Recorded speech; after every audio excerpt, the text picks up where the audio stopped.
Hello friends. Did you know nearly 80% of those who watch my videos aren't subscribed? If you enjoy these stories, please hit that subscribe button and leave a like. It really helps. Thank you for being here. By the way, where are you watching from? Let me know in the comments. My name is Ethan Briggs.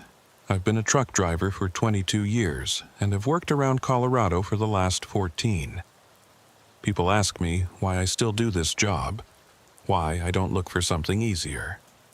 My answer is always the same. You either know Colorado or you don't. If you know it, nowhere else will satisfy you. If you don't, you won't last long here. That night, Thursday, January 14th, I left Grand Junction at exactly 9:47 p.m. My load was gear parts to be delivered to a warehouse in Denver, nothing special. It was a routine job I'd done hundreds of times before. Cole, the dispatcher I'd been working with for 6 years, had called me that afternoon and given me the job. "Ethan, I have a job for you in Denver. You need to be there by 6 a.m. tomorrow." "What's the pay?" "Standard, but I-70 is cleared tonight. No closures, no delays, it should be smooth sailing." I'd checked the weather myself before leaving. Clear skies, temperatures hovering around 20 degrees. The mountain passes were open, recently plowed. It looked like one of those rare winter nights where everything just works in your favor. I should have known better. I'd been running I-70 through the Rockies since 2011, back when I first moved to Colorado from Nebraska. Those first few months taught me everything I needed to know about respect. Respect for the mountains, respect for the weather, respect for the road itself.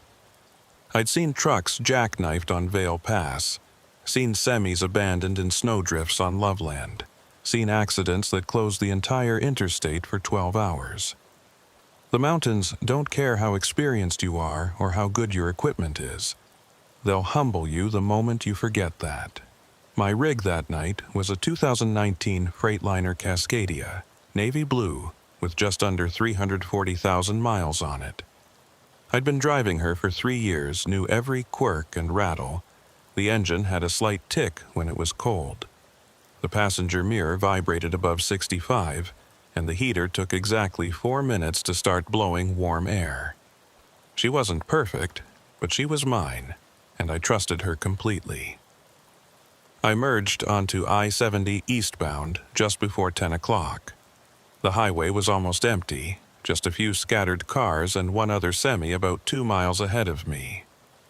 His taillights were the only company I had as I started the climb toward the mountains.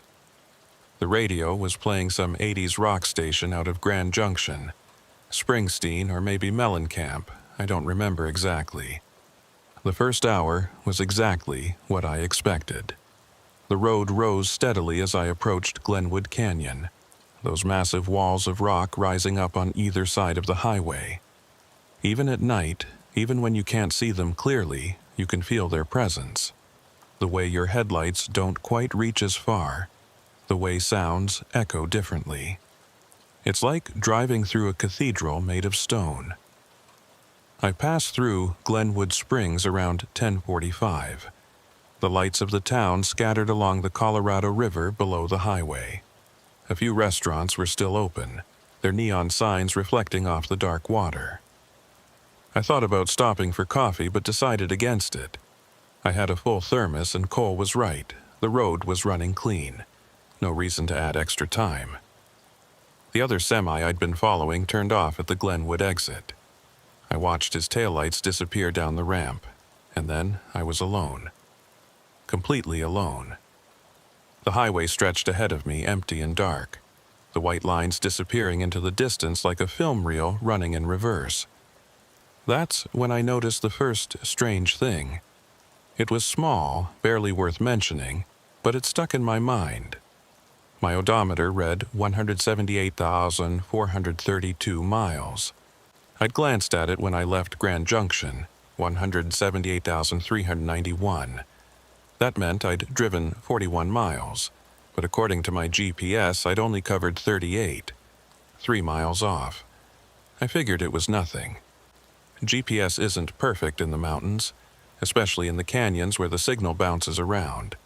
The odometer could be slightly off too, or maybe I'd misread it back in Grand Junction. I adjusted my grip on the wheel and kept driving. The highway continued to climb. I passed the exit for Carbondale, then Basalt. The temperature gauge on my dashboard showed 19 degrees outside. Cold, but nothing unusual for January in the high country. I could see my breath when I exhaled, little clouds of vapor that disappeared in the glow of the instrument panel. Around 11:20, I started the real ascent toward Vail Pass. This is where the highway gets serious, where it stops being just a road and becomes something else entirely. The grade steepens, the curves tighten, and you're suddenly very aware that you're driving a 40-ton vehicle up the side of a mountain at 11,000 feet. I downshifted, feeling the engine brake and gauge. The Cascadia handled it well, like she always did. I'd learned a long time ago that you don't fight the grade. You work with it, let the truck find its rhythm. Too many rookies try to power up these passes, and that's when things go wrong. Overheated brakes, burned-out engines, trucks rolling backward into guardrails. The rock walls on either side of the highway started to close in. This section of I-70, between Glenwood and Vail, is some of the most dramatic terrain you'll find on any interstate in America. Sheer cliffs dropping hundreds of feet, tunnels blasted through solid rock. The highway itself carved into the mountainside like a scar. During the day, it's beautiful. At night, it's something else entirely. I entered the first tunnel, the Hanging Lake Tunnel, I think, and the sound of my engine immediately changed, becoming louder and more hollow. The walls of the tunnel reflected my headlights back at me, creating strange shadows that seemed to move independently. I've driven through this tunnel hundreds of times, but it never stops feeling slightly claustrophobic, like the mountain is closing around you just for a moment before spitting you back out the other side. When I emerged, I checked my mirrors out of habit. Empty highway behind me, empty highway ahead. Nothing but darkness and the steady white lines of the road. That's when I saw the second strange thing. My fuel gauge showed 3/4 full. I'd filled up completely in Grand Junction before leaving, and the tank on the Cascadia holds about 150 gallons. At my current speed and grade, I should have been using maybe 6 or 7 gallons per hour. I'd only been driving for about 90 minutes. The gauge should have shown nearly full, maybe down to 7/8 at most. I tapped the gauge with my finger, wondering if it was sticking. The needle didn't move. 3/4. I tried to think of an explanation. Maybe the fuel station's pump had shut off early, maybe I hadn't actually filled the tank completely. But I remembered watching the numbers tick by on the pump display. $387.42 for a full tank. I always filled it completely. Always had. I made a mental note to check the gauge again in another hour, and kept driving. The highway continued to climb, winding its way up through the darkness. I passed the exit for Eagle, barely visible in the night. Just a few scattered lights in the valley below. The clock on my dashboard read 11:58 p.m. Midnight came and went. I was approaching the summit of Vail Pass now, 10,600 feet above sea level. The air was thinner up here, and I could feel it in the way the engine worked slightly harder, the way my own breathing changed when I inhaled. Your body knows when it's this high up, even if your brain doesn't consciously register it. The pass itself was clear. The road crews had done their job well. No ice, no snow, just clean pavement disappearing into my headlights. I should have been grateful. Instead, I felt a growing unease I couldn't quite explain. Something felt off about the night, about the road, about the complete and total absence of any other vehicles. I'd driven I-70 at night plenty of times before. It was never exactly crowded, but there were always a few other trucks, always a few cars.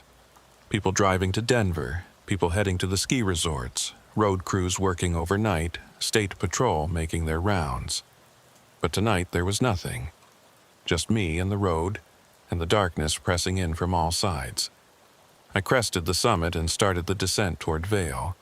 The highway widened here, the grade easing slightly. In the distance, I could see the lights of Vail Village, that expensive ski resort where people paid thousands of dollars to slide down mountains for fun. The lights looked warm and inviting, a small constellation of civilization in the vast darkness. But I wasn't stopping in Vail.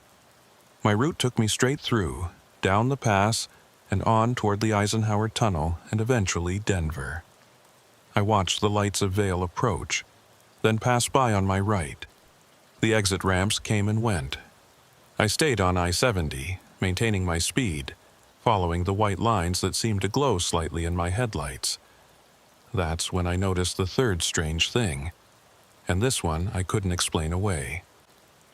My GPS showed that I was approaching the Eisenhower Tunnel, the long tunnel that cuts through the Continental Divide at 11,000 feet. According to the GPS, I was about 15 miles away, maybe 20 minutes at my current speed. But that was impossible. I'd just crested Vail Pass. The Eisenhower Tunnel was at least 40 miles from Vail, maybe more.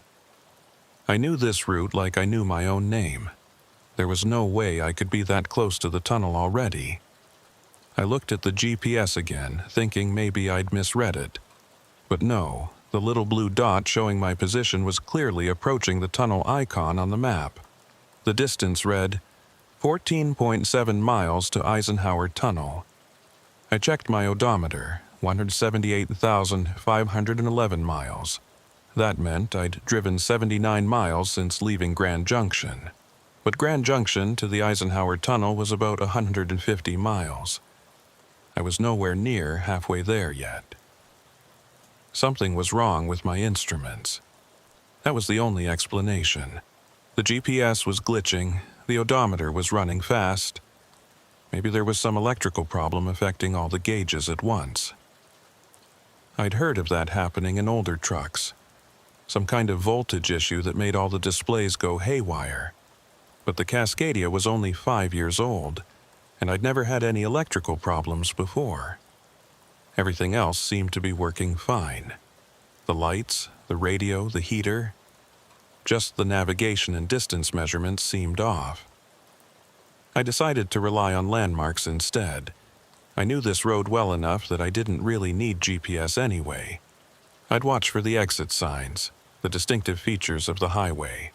That would tell me where I actually was, regardless of what my instruments said. The highway continued its descent. I was in that stretch between Vail and Copper Mountain now, a section of road I'd driven countless times. The rock walls were a certain way here. The curves had a certain rhythm. I knew this section, except something was different. The curves weren't quite where I expected them to be. The tunnels seemed slightly longer than I remembered. The rock formations on the sides of the highway looked familiar, but somehow wrong, like seeing your own face in a distorted mirror. I gripped the wheel tighter, trying to shake off the growing sense of wrongness that was settling over me. I was just tired, I told myself. Tired and letting my imagination run away with me. Colorado roads at night could play tricks on your perception, especially when you were alone and there was nothing to focus on except the road itself. The clock showed 1:33 a.m. I'd been driving for about 3.5 hours. At my speed, I should have been somewhere around Silverthorne or Frisco, approaching the Eisenhower Tunnel for real. But when I looked at the GPS, it still showed me only about 12 miles from the tunnel. The distance had barely changed. I tried the radio, thinking maybe hearing another human voice would help ground me. I scanned through the stations, but all I got was static. That wasn't unusual in the mountains. The peaks blocked signals, created dead zones where nothing came through clearly. I left it on the static for a while, finding something almost comforting in the white noise. Then, cutting through the static, I heard a voice. Just for a moment, just a few words. Still climbing. And then it was gone, swallowed back into the hiss and crackle. I scanned back to that frequency, but there was nothing. Just static. I tried other stations, but they were all dead. I turned the radio off, and the silence in the cab felt even heavier than before. The highway continued. I recognized the exit for Copper Mountain, or at least I thought I did. The sign looked right, the ramp curved away to the right the way it should, but something about the spacing seemed off, like it had appeared slightly earlier than I expected, or slightly later. I couldn't tell which. I checked my fuel gauge again, half full. That was impossible. I'd only been driving for a few hours. Even climbing through the mountains, the Cascadia shouldn't be using fuel that fast. I was burning through my tank at double or triple the normal rate. Or maybe I wasn't. Maybe the gauge was just broken, showing me random numbers that had nothing to do with my actual fuel level. I thought about stopping, checking the tank manually with a dipstick. But where would I stop? The highway stretched on, empty and dark, with no rest areas in sight. I realized I hadn't seen a rest area since I'd left Grand Junction. There should have been at least 2 by now, maybe 3. Places where truckers pulled off to sleep, where families stopped to let their kids run around. But every exit I'd passed had been just that.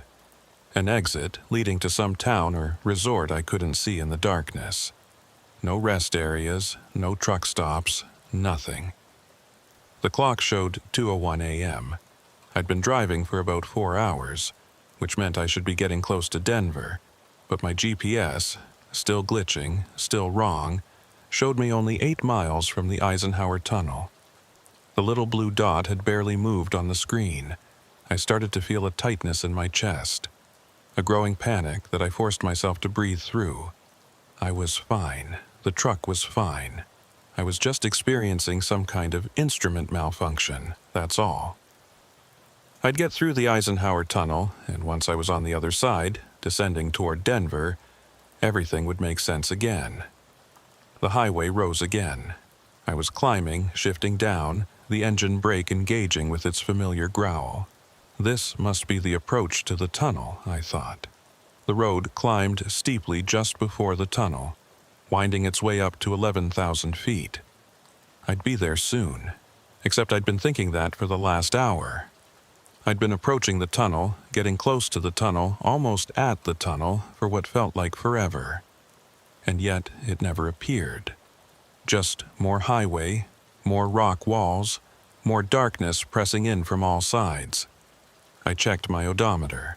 178,724 miles. That meant I'd driven 233 miles since leaving Grand Junction. But I still hadn't reached the tunnel. That was impossible. Even if I'd somehow taken a wrong turn, even if I'd exited the highway without realizing it, there was no way I could have driven that far without passing through the tunnel or ending up somewhere else entirely. The fuel gauge showed a quarter tank. At this rate, I'd run out of fuel before I reached Denver. I'd run out of fuel before I reached anywhere. I'd just stop, here in the darkness, with the mountains rising around me and no one else on the road to help.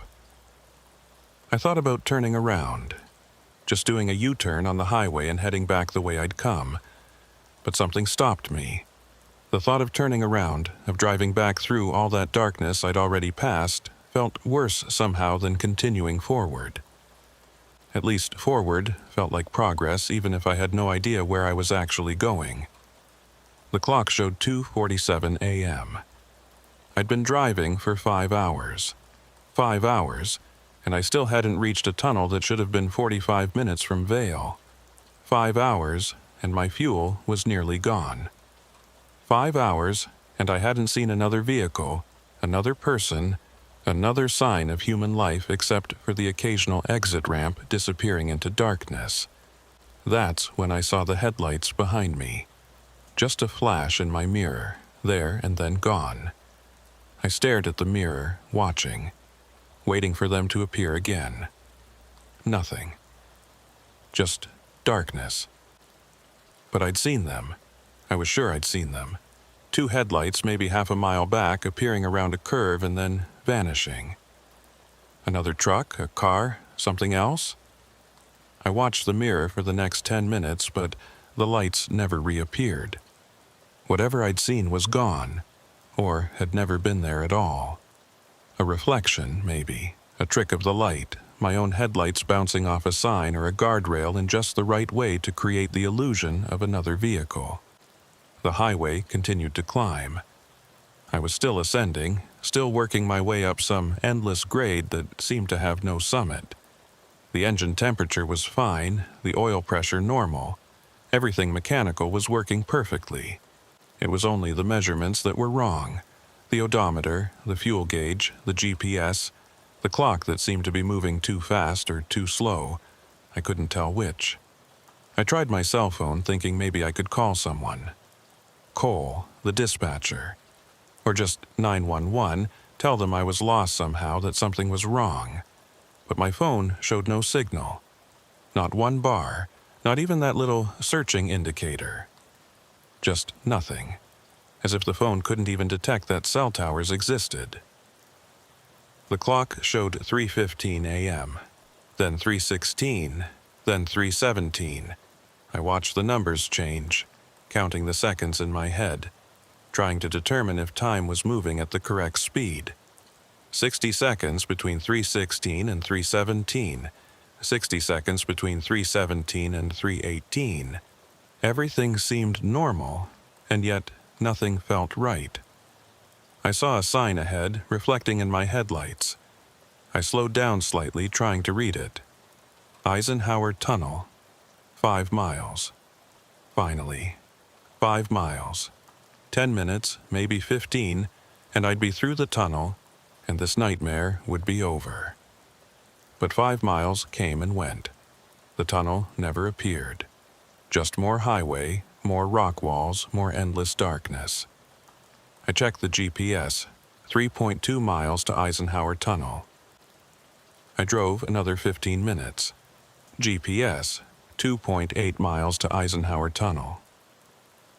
The distance was barely changing, or I was barely moving, or the tunnel itself was moving, staying always just out of reach, like the horizon line that recedes as you walk toward it. I thought about my wife Claire, asleep back home in our little house outside Grand Junction. She'd be angry that I hadn't called, but she'd be used to it too. I often lost signal in the mountains.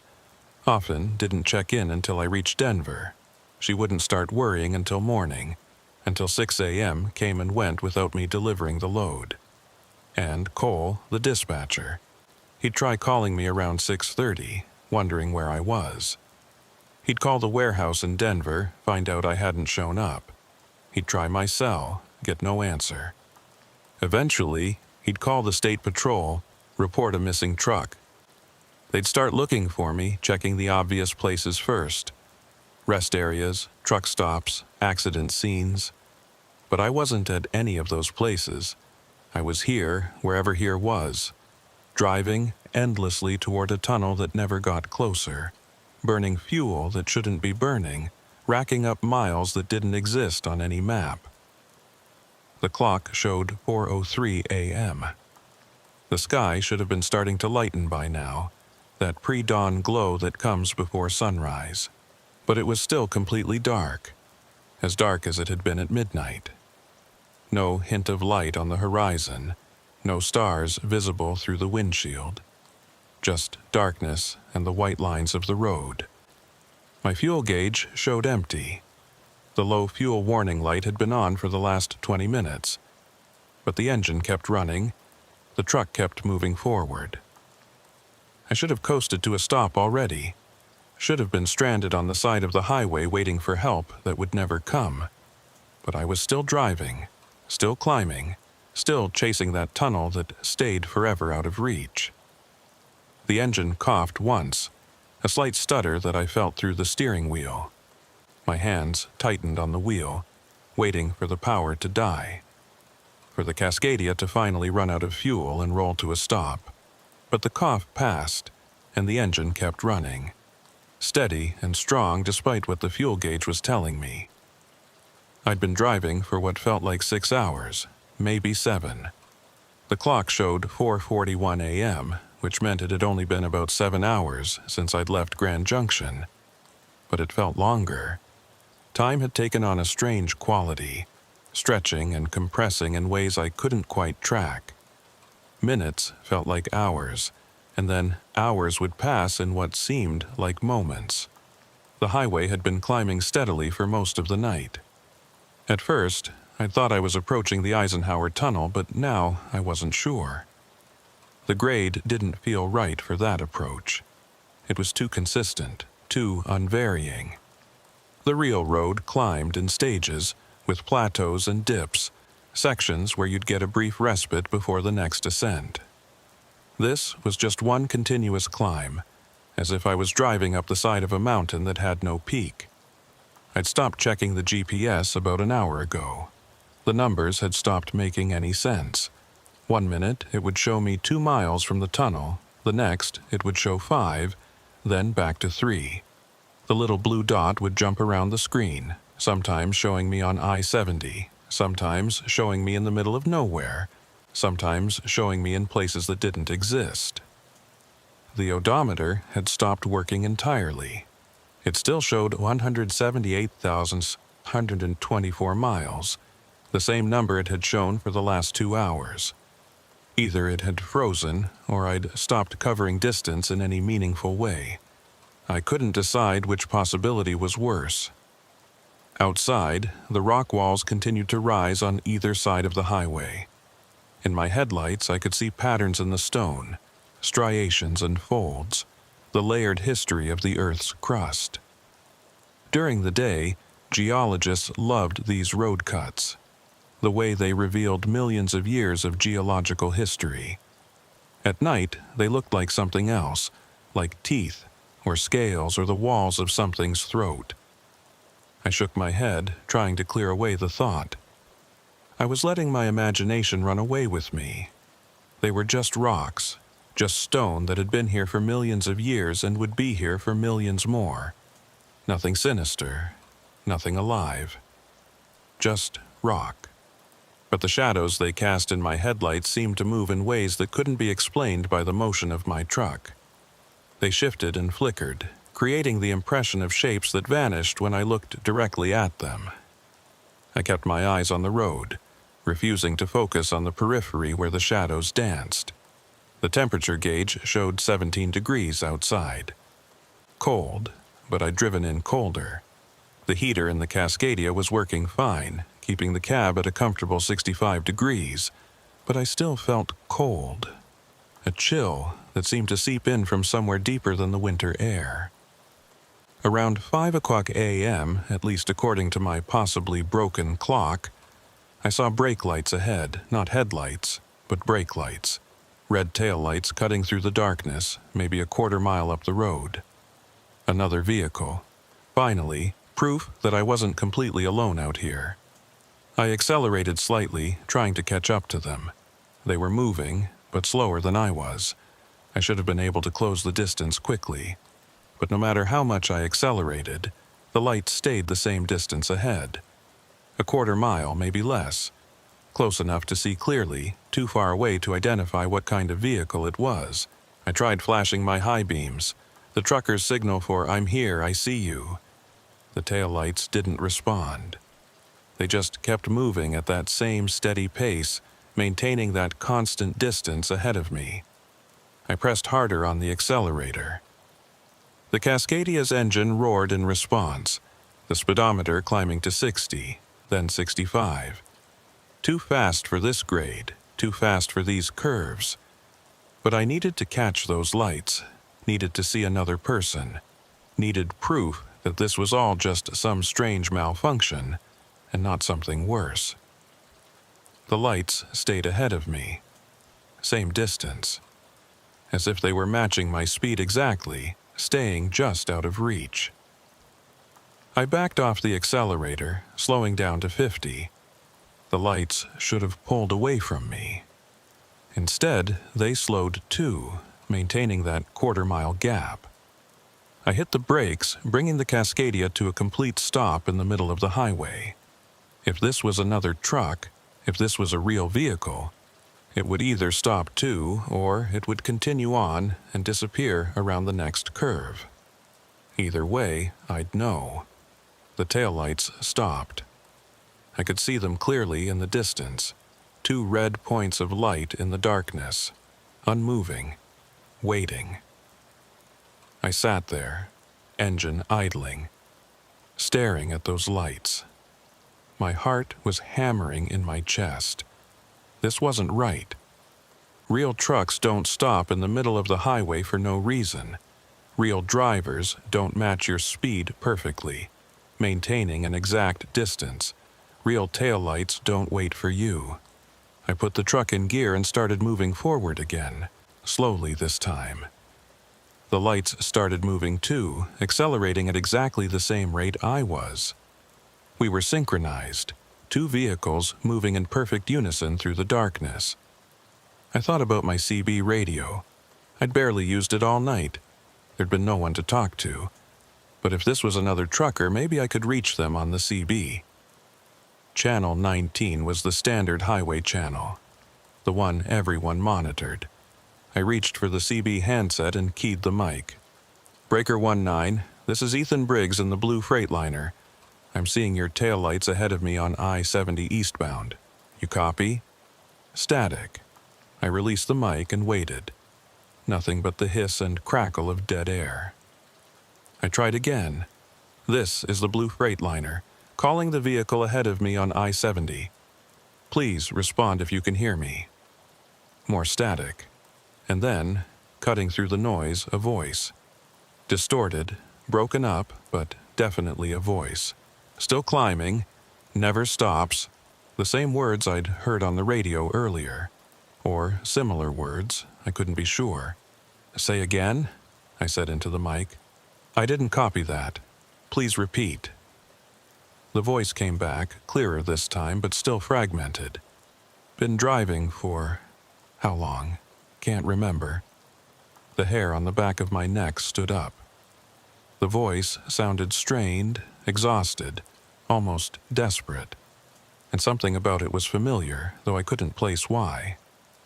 What's your 20? I asked, using trucker slang for location. Where are you?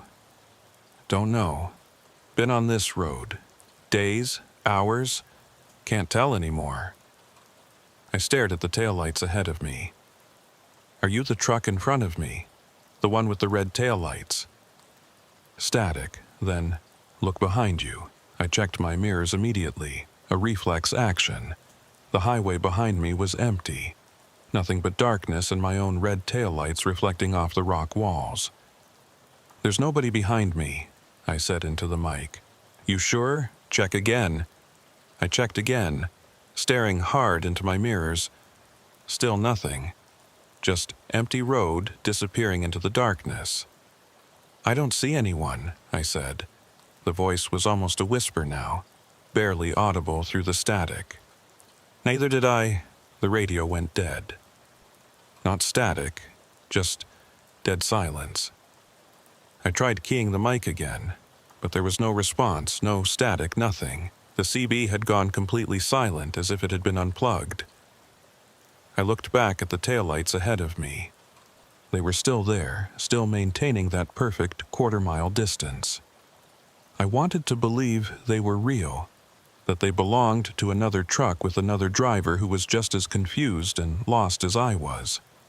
But that voice on the radio, I tried to convince myself it had been a different truck, somewhere else on I-70, their transmission somehow bouncing around the mountains and reaching my radio by chance. But I couldn't make myself believe it. Something about that voice, about the exhaustion and fear in it, felt too close, too immediate. The highway continued to climb. I'd given up trying to understand the grade, trying to figure out where I actually was. I was somewhere in the Rockies, somewhere on I-70, and that was all I knew for certain. Everything else, The distance, the time, the fuel had stopped making any kind of sense. Around 5:30 a.m., the sky should have been getting lighter. Dawn in January came around 7 o'clock a.m. in Colorado, which meant the eastern horizon should have been starting to show that pre-dawn glow, that gradual lightening that comes before the sun actually rises. But the sky was still black, still completely dark. I thought about the physics of it. Even if I was somehow driving west instead of east, even if every sign and every GPS reading was wrong and I'd gotten completely turned around, the sky should still be lightening. The sun doesn't care which direction you're facing. Dawn comes everywhere at roughly the same time, at least within a few hours. But there was no dawn. Just the same darkness I'd been driving through for the last 7 hours, 8 hours, however long it had actually been. The taillights ahead of me suddenly veered right, as if the vehicle was taking an exit. I looked for an exit ramp, but there was none. The lights just moved to the right side of the highway, slowed down, and stopped at what looked like a pull-off or emergency stopping area. I slowed down as I approached, my heart racing. This was it. I was going to see what vehicle those lights belonged to. I was going to see another person, talk to another driver, confirm that I wasn't completely alone out here. The pull-off was just a widening of the shoulder, a place where trucks could stop in an emergency. The tail lights were clearly visible, maybe 50 yards ahead of me now. I could see the outline of a vehicle in my headlights. It looked like a semi, similar to mine, dark-colored, hard to tell exactly in the darkness. I pulled over behind it, leaving about 20 feet of space between us. I put the Cascadia in park and sat there for a moment, staring at the truck ahead of me. Its engine was running. I could see the exhaust vapor in the cold air, but I couldn't see anyone in the cab. The windows were dark. I debated what to do. Every instinct told me to stay in my truck, to not get out, to not approach that vehicle. But I needed to know. I needed to see another person, needed confirmation that this was all real and normal and explainable. I opened my door and stepped out into the cold. The air hit me like a physical force, colder than 17 degrees. Much colder. Cold enough to burn my lungs when I breathed in. I should have grabbed my jacket from behind the seat, but I'd left it there in my haste to get out. I walked toward the other truck, my boots crunching on the frozen ground. As I got closer, I could see it was indeed a semi, similar to my Freightliner but older, maybe from the early 2000s. The paint was faded, hard to tell what color it had originally been. The license plate was unreadable, covered in dirt or rust. "Hello?" I called out. My voice sounded strange in the still air, muffled somehow. "Anyone there?" No response. The truck's engine continued to idle, the exhaust creating small clouds in the frigid air. I walked around to the driver's side, approaching the door carefully. The window was dirty, hard to see through. I could make out the shape of the driver's seat, the steering wheel, the dash, but I couldn't see if anyone was inside. I reached up and knocked on the door. 3 sharp raps that echoed in the silence. Nothing. No movement, no response. I tried the door handle, expecting it to be locked. It wasn't. The door opened with a rusty creak, and warm air spilled out from the cab. The truck was empty. No driver, no logbook, no personal items. Just an empty cab with the engine running and the heater going. The keys were in the ignition. The radio was on, but silent, showing channel 19 on the display. I climbed up into the cab, trying to find some clue about who this truck belonged to, where they'd gone, why it was here. The glove box was empty. The sleeper berth behind the seats was empty too. No bedding, no clothes, nothing. It was as if someone had stripped the truck of everything personal before abandoning it here. I checked the odometer. 247,191 miles. The fuel gauge showed empty, the low fuel warning light glowing orange. But the engine was running, just like mine had kept running despite having no fuel. I climbed back down and walked around the truck, looking for any other clues. The trailer was empty too, the doors hanging open. No cargo, no identification marks, nothing to indicate what this truck had been hauling or where it had been going. That's when I noticed the tracks in the thin layer of frost on the ground. Footprints leading away from the driver's side door. They headed off into the darkness, perpendicular to the highway, toward the rock wall that rose up on the north side of the road. I followed them with my eyes as far as I could see.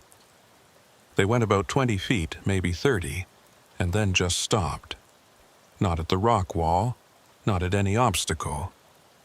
They just ended, as if whoever had made them had simply vanished mid-step.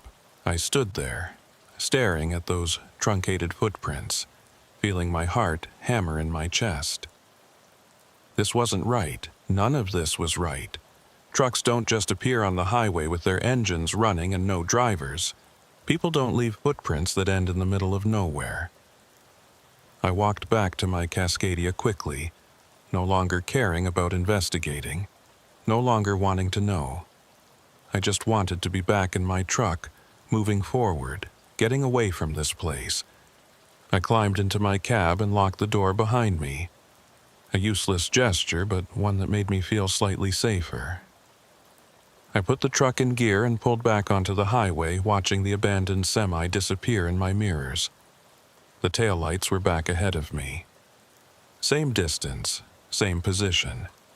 As if they'd never stopped, as if the whole encounter with the abandoned truck had never happened. But I'd seen it, I'd touched it. It had been real. I drove in silence for the next hour. No radio, no CB, nothing but the sound of my engine and the whisper of my tires on the pavement. The taillights stayed ahead of me, constant and unwavering. Around 6:30 a.m., according to my clock, I saw a sign, Eisenhower Tunnel. Miles. The same sign I'd been seeing for hours. The same promise of an end to this climb, this endless ascent through the darkness. But this time, something was different. This time, I could see a faint glow ahead, a lighter patch in the darkness. Not daylight, not yet, but something. A change in the quality of the darkness. A suggestion that maybe there was an end to this after all. The taillights ahead of me seemed to accelerate, pulling away slightly. For the first time all night, they were moving independently, not matching my speed exactly. They were heading toward that glow, toward whatever was ahead. I accelerated too, chasing them, desperate to reach that light. The glow grew brighter as I approached, and I could see now that it was the tunnel entrance. The Eisenhower Tunnel, finally, after all these hours. The lights that lined the tunnel entrance were on, creating that characteristic glow that was visible from miles away. The taillights ahead of me entered the tunnel and disappeared. I was maybe half a mile behind them now, close enough that I should catch up once we were both in the tunnel, close enough to finally see what vehicle they belonged to, close enough to maybe get some answers. I entered the tunnel and everything changed. The sound hit me first. My engine, which had been running smoothly for hours, suddenly seemed incredibly loud in the confined space of the tunnel. The sound bounced off the walls, creating echoes and reverberations that made it hard to think. The tunnel should have been 1.7 miles long. I'd driven through it hundreds of times, 8 minutes at cruising speed, maybe 10 if there was traffic. A straight shot through the Continental Divide, boring and routine, but something was wrong with the perspective. The tunnel seemed to stretch ahead of me farther than it should. The far end, just a distant point of light that didn't seem to get any closer as I drove. The walls were the same rough-hewn rock, the same curved ceiling, the same lights at regular intervals. But the distance felt wrong. The taillights I'd been following were gone. I should have been able to see them ahead of me, their red glow reflecting off the tunnel walls. But there was nothing. They'd vanish the moment I entered the tunnel, as if they'd never existed at all. I checked my speedometer. 55 miles per hour. A steady speed, not too fast, not too slow. I should have been covering a mile every 65 seconds or so. I counted in my head, watching the lights pass by overhead. 1 minute, 2 minutes, 3 minutes. The far end of the tunnel didn't seem any closer. 5 minutes, 8 minutes, 10 minutes. I should have been through the tunnel by now, emerging on the eastern side of the Continental Divide, beginning the long descent toward Denver. But I was still in the tunnel, still driving, still seeing the same rough walls and curved ceilings stretching endlessly ahead. The lights overhead started to flicker. Not all of them, just occasional lights here and there. They'd dim for a moment, then come back to full brightness, then dim again. I'd seen lights flicker in the tunnel before. Electrical issues, maintenance problems. But never in this pattern. Never this many at once. I checked my odometer out of habit, forgetting that it had stopped working. To my surprise, it was moving again. 178,675 miles. Then 178,826. Then 178,627. I was covering distance again, the numbers ticking up steadily with each passing moment. But the tunnel didn't end. I drove for another 15 minutes, 20 minutes, watching the odometer climb while the far end of the tunnel stayed exactly the same distance away. It was as if I was on some kind of treadmill, covering miles without actually going anywhere. My fuel gauge flickered and jumped from empty to full, then back to empty, then to 3/4. The needle moved randomly, unable to settle on any particular reading. Whatever electrical problem had plagued my instruments all night was getting worse. I tried the CB radio again. "This is Ethan Briggs, eastbound in the Eisenhower Tunnel. If anyone can hear me, please respond." Static. But there was something else underneath the static, a sound I couldn't quite identify. It was rhythmic, almost like breathing, heavy, labored breathing, as if someone was running or struggling. "Hello?" I said into the mic. "Is someone there?" The breathing continued, becoming slightly louder. And then, cutting through it, that same voice I'd heard before. "Still driving. Can't stop. If you stop, the transmission cut off." I waited, but there was nothing more. Just the breathing, steady and mechanical. "If I stop, what?" I said into the mic. "What happens if I stop?" No response. The breathing faded back into the static, and then the static itself faded into silence. The CB was dead again. I looked at the tunnel walls. In the flickering light, I started to notice patterns I hadn't seen before. The rock wasn't just random stone. There were shapes in it, almost like carvings. Not man-made carvings, nothing deliberate. Just natural formations that happened to look like faces or hands, or other shapes that my brain tried to interpret as meaningful. I forced myself to look away, to focus on the road ahead. Pareidolia, that's all it was. The human tendency to see faces and patterns in random shapes. I was tired, stressed, probably hallucinating from exhaustion. The shapes in the rock weren't real, but I kept seeing them in my peripheral vision. Faces in the stone, watching me pass. Hands reaching out from the walls. Shapes that moved when I wasn't looking directly at them. Freezing back into static rock formations when I turned my head. The temperature gauge on my dashboard started to climb. 80 degrees. 90 degrees. The engine was overheating, even though the cooling system had been working fine all night. I watched the gauge rise toward the red zone, toward the point where I'd have to stop or risk destroying the engine. I couldn't stop. Some instinct, some deep survival sense told me that stopping in this tunnel would be the worst possible thing I could do. I had to keep moving, had to keep driving, had to reach the far end no matter what. The temperature gauge hit the red zone. The engine should have been seizing up, should have been destroying itself from the heat, but it kept running, smooth and steady, as if the gauge was lying or the laws of thermodynamics had temporarily suspended themselves. I saw movement in my passenger side mirror, just a flicker, barely visible in the dim light.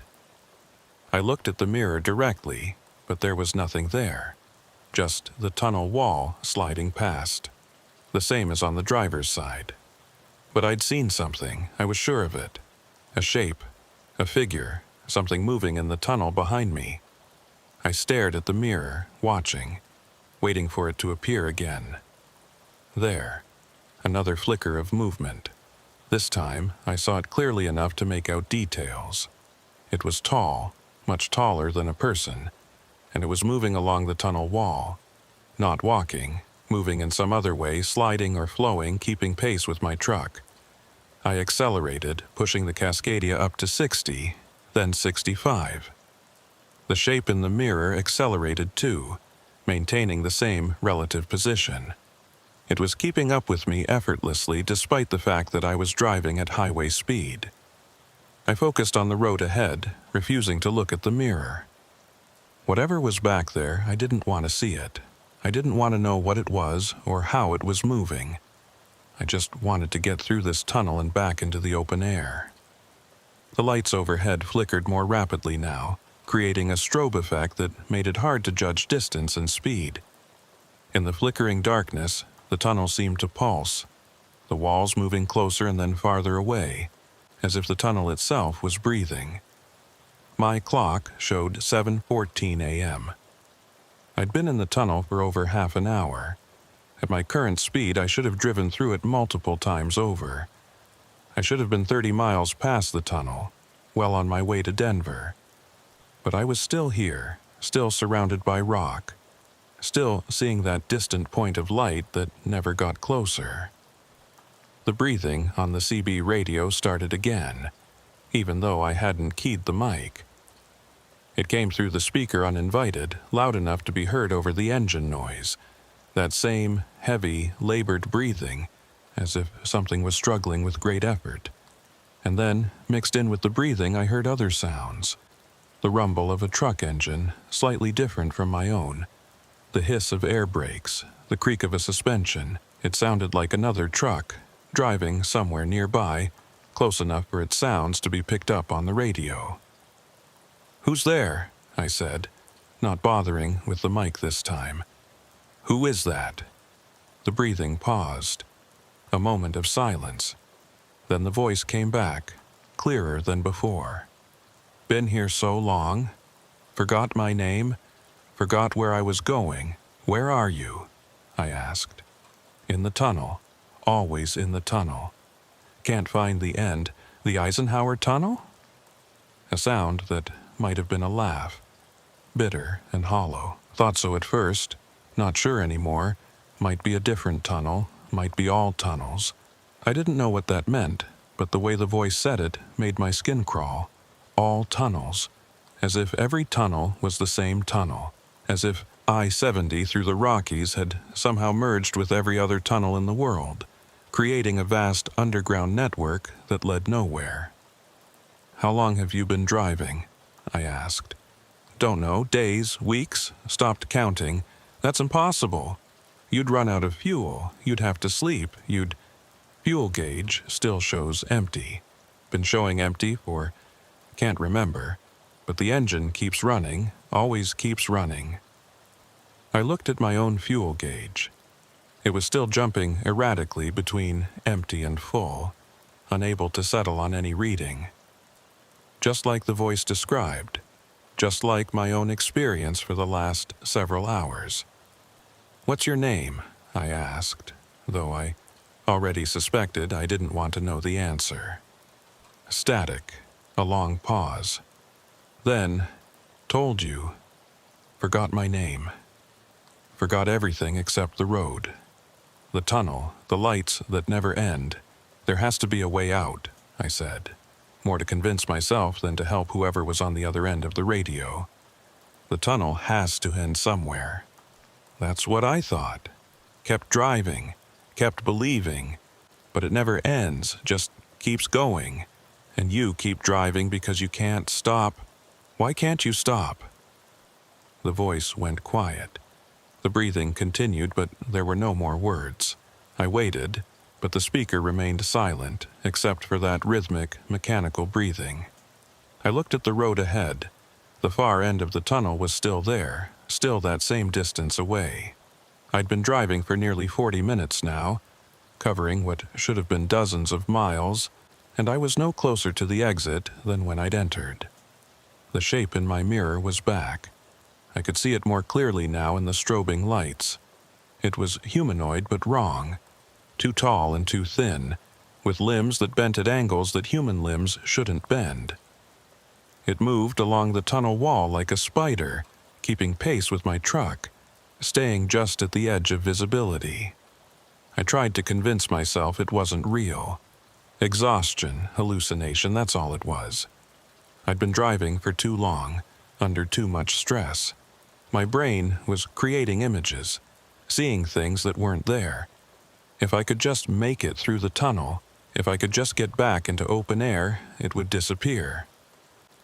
The tunnel started to narrow, not much, just enough to be noticeable. The walls were closing in slowly, making the space feel more confined. I checked the width of my truck, making sure I still had clearance on both sides. I did, but the margin was shrinking. Or maybe I was imagining that too. Maybe the tunnel was the same width it had always been, and my perception was just distorted by the flickering lights and the hours of driving through darkness. My clock showed 7:52 a.m. The sun should have been up by now. When I emerged from the tunnel, if I emerged from the tunnel, it should be full daylight. But I had a feeling, a certainty I couldn't explain, that it would still be dark, that the sun had stopped rising, or had never existed, or was simply somewhere else, somewhere I couldn't reach. The voice on the CB came back one more time, barely a whisper. See you soon. We all meet eventually. Everyone who enters meets where? I asked. Meets who? You'll see. Just keep driving. Can't stop now. Almost there. Almost where? But the voice was gone, replaced by silence. Not even static this time, just absolute silence. As if the radio had been disconnected from reality itself. The tunnel lights started to go out.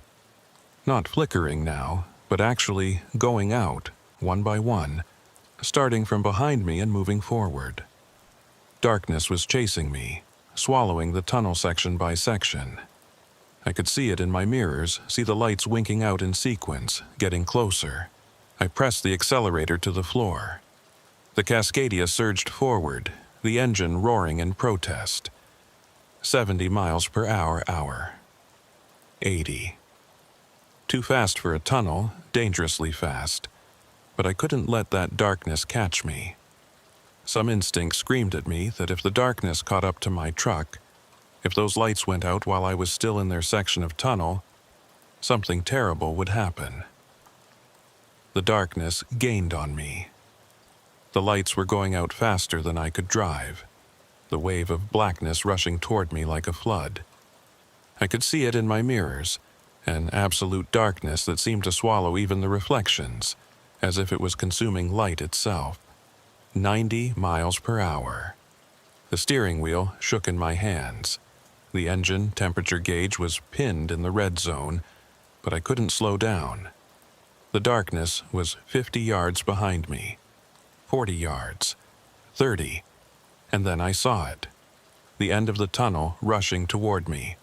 Not the distant point of light I'd been seeing for the last hour, but the actual end, the exit, the outside world.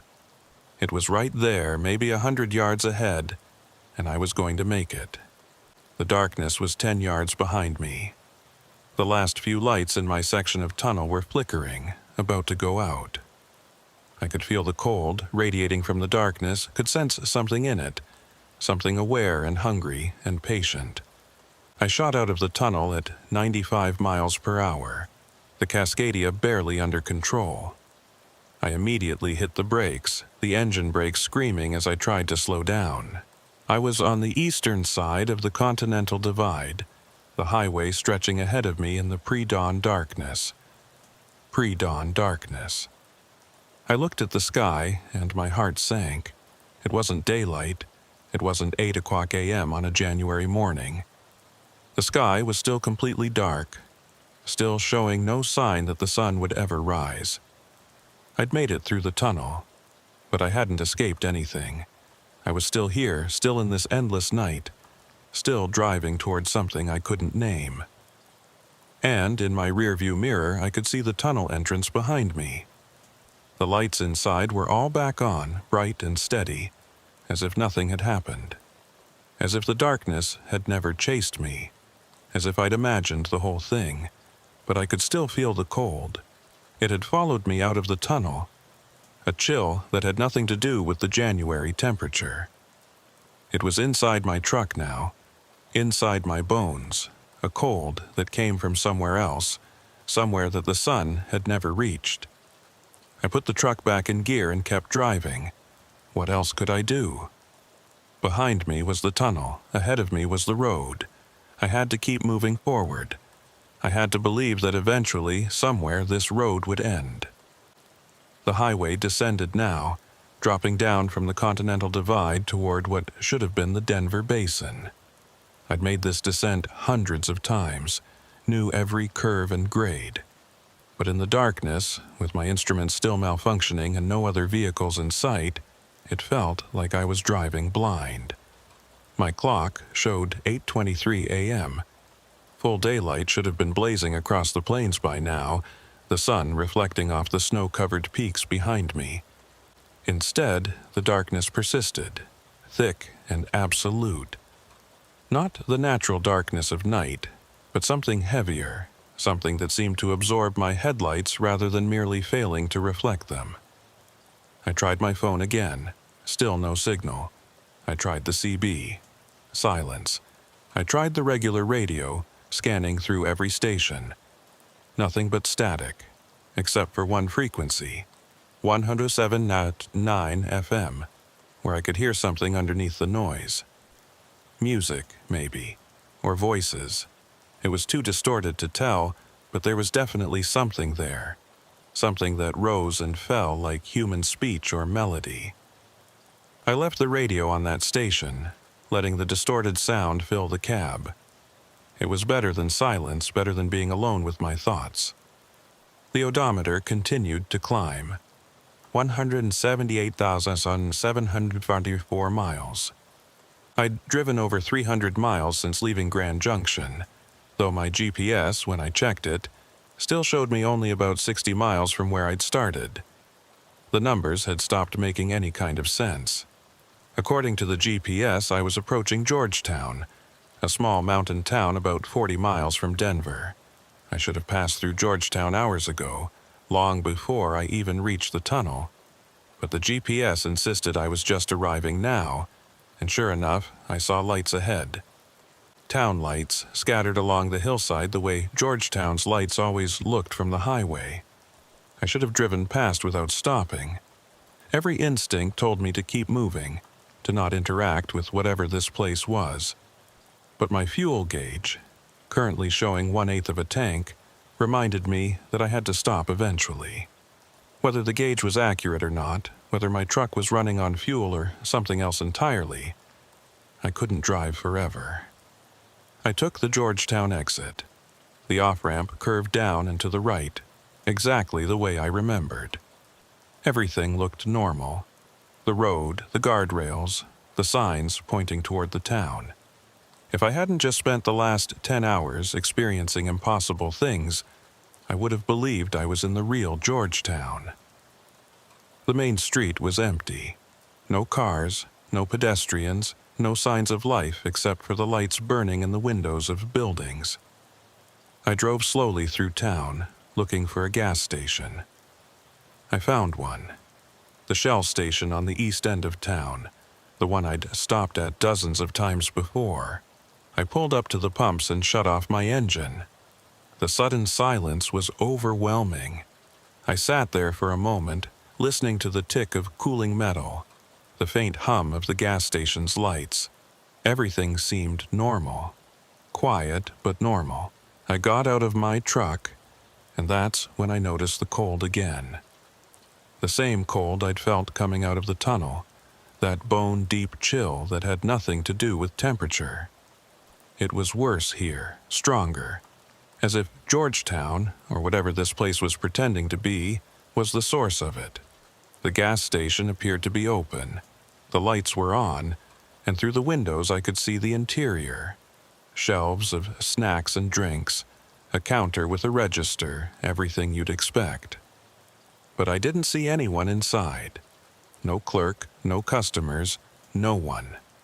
I approached the door slowly. It opened with electronic chime, the same cheerful ding you'd hear in any gas station.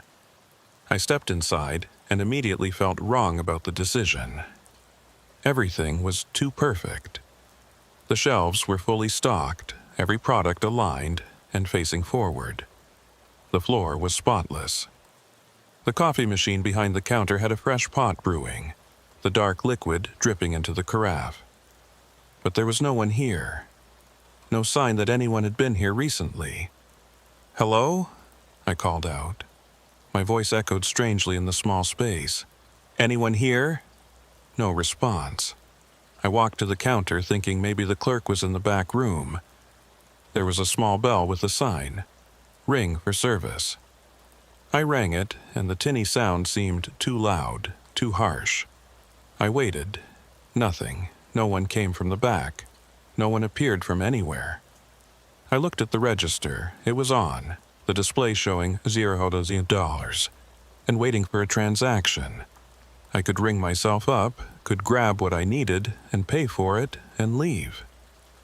But something stopped me. Something about the perfection of this place, the absolute absence of any human presence, made me not want to touch anything.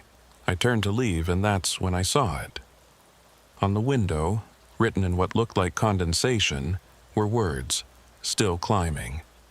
The same words I'd heard on the CB radio. The same phrase that had been repeated throughout this endless night. But I hadn't written it.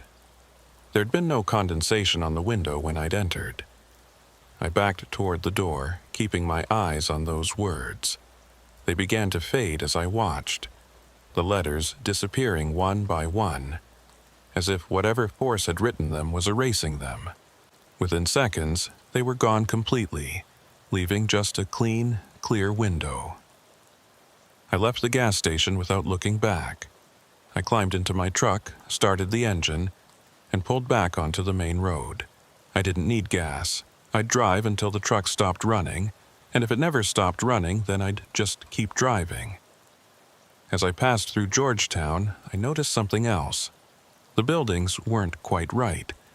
They looked like Georgetown's buildings, the same architecture, the same colors, the same general layout, but they were slightly off, like a copy made from memory rather than from direct observation. Windows in the wrong places. Doors that were too narrow or too wide. Details that were almost right, but not quite. And in every window, I saw lights. But I never saw people. No shadows moving inside the buildings.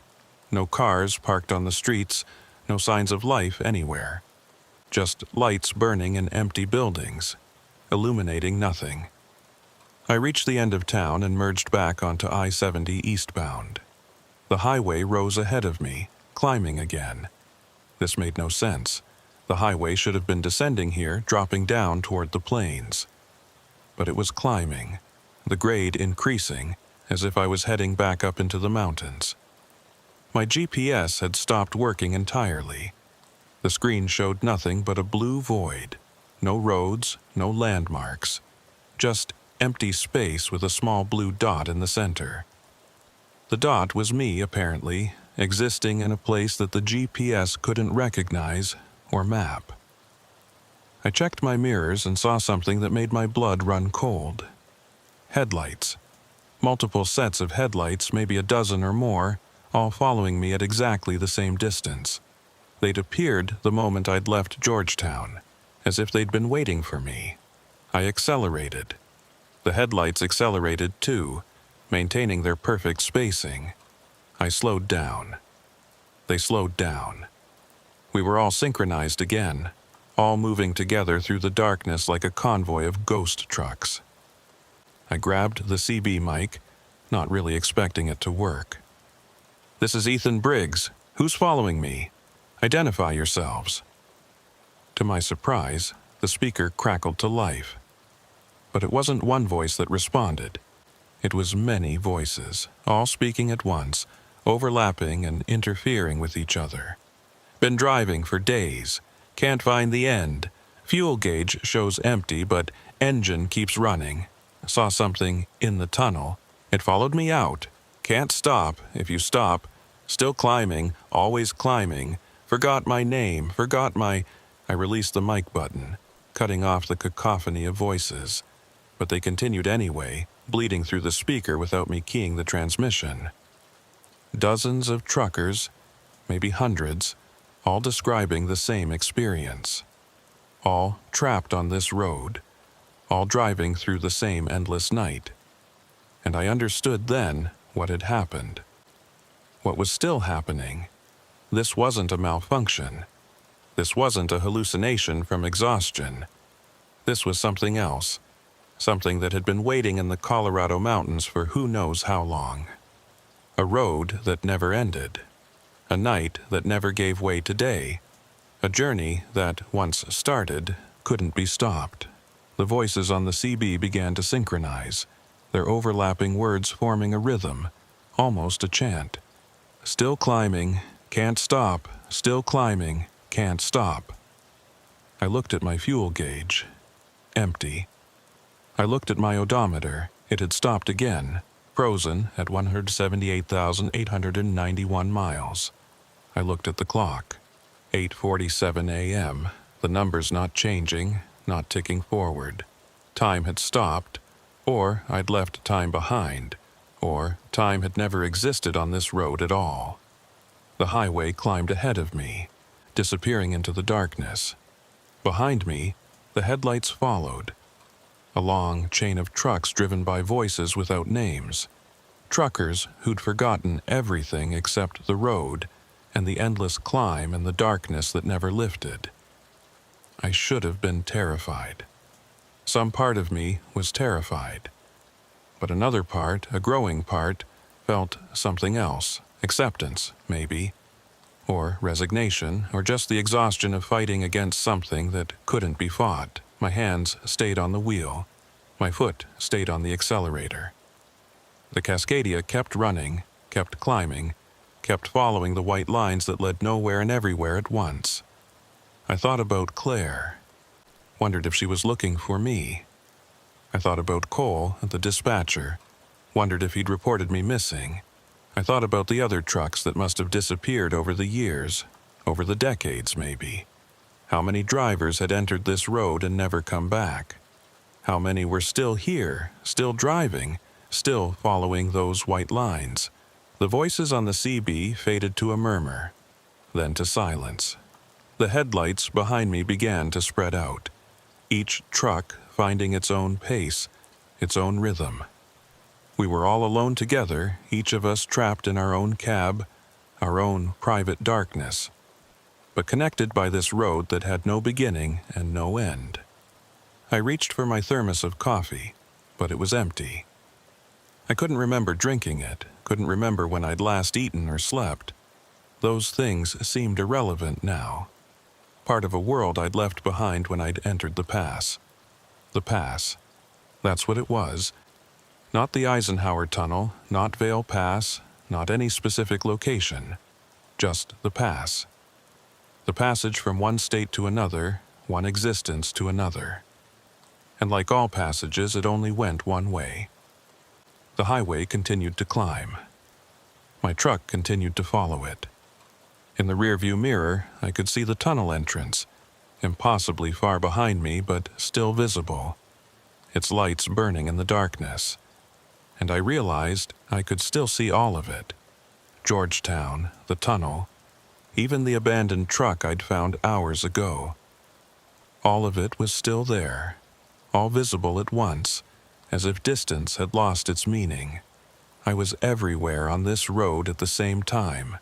I was entering the pass, climbing through the tunnel, emerging on the other side, driving through Georgetown, ascending into the mountains. All of it happening simultaneously, my truck existing in all places and no place, my journey both ongoing and finished and never ending. The cold had settled deep into my bones now. I no longer noticed it, no longer felt it as something separate from myself. It was just part of the experience, part of the road, part of whatever I was becoming. I glanced at my passenger seat and saw something that hadn't been there before. A logbook, old and worn, filled with entries and handwriting I didn't recognize. I picked it up, one hand still on the wheel, and flipped through the pages. Dates from years ago, decades ago, routes that were familiar but wrong, destinations that didn't exist, and the same phrase repeated over and over in different handwriting, different pens, different degrees of desperation. Still climbing.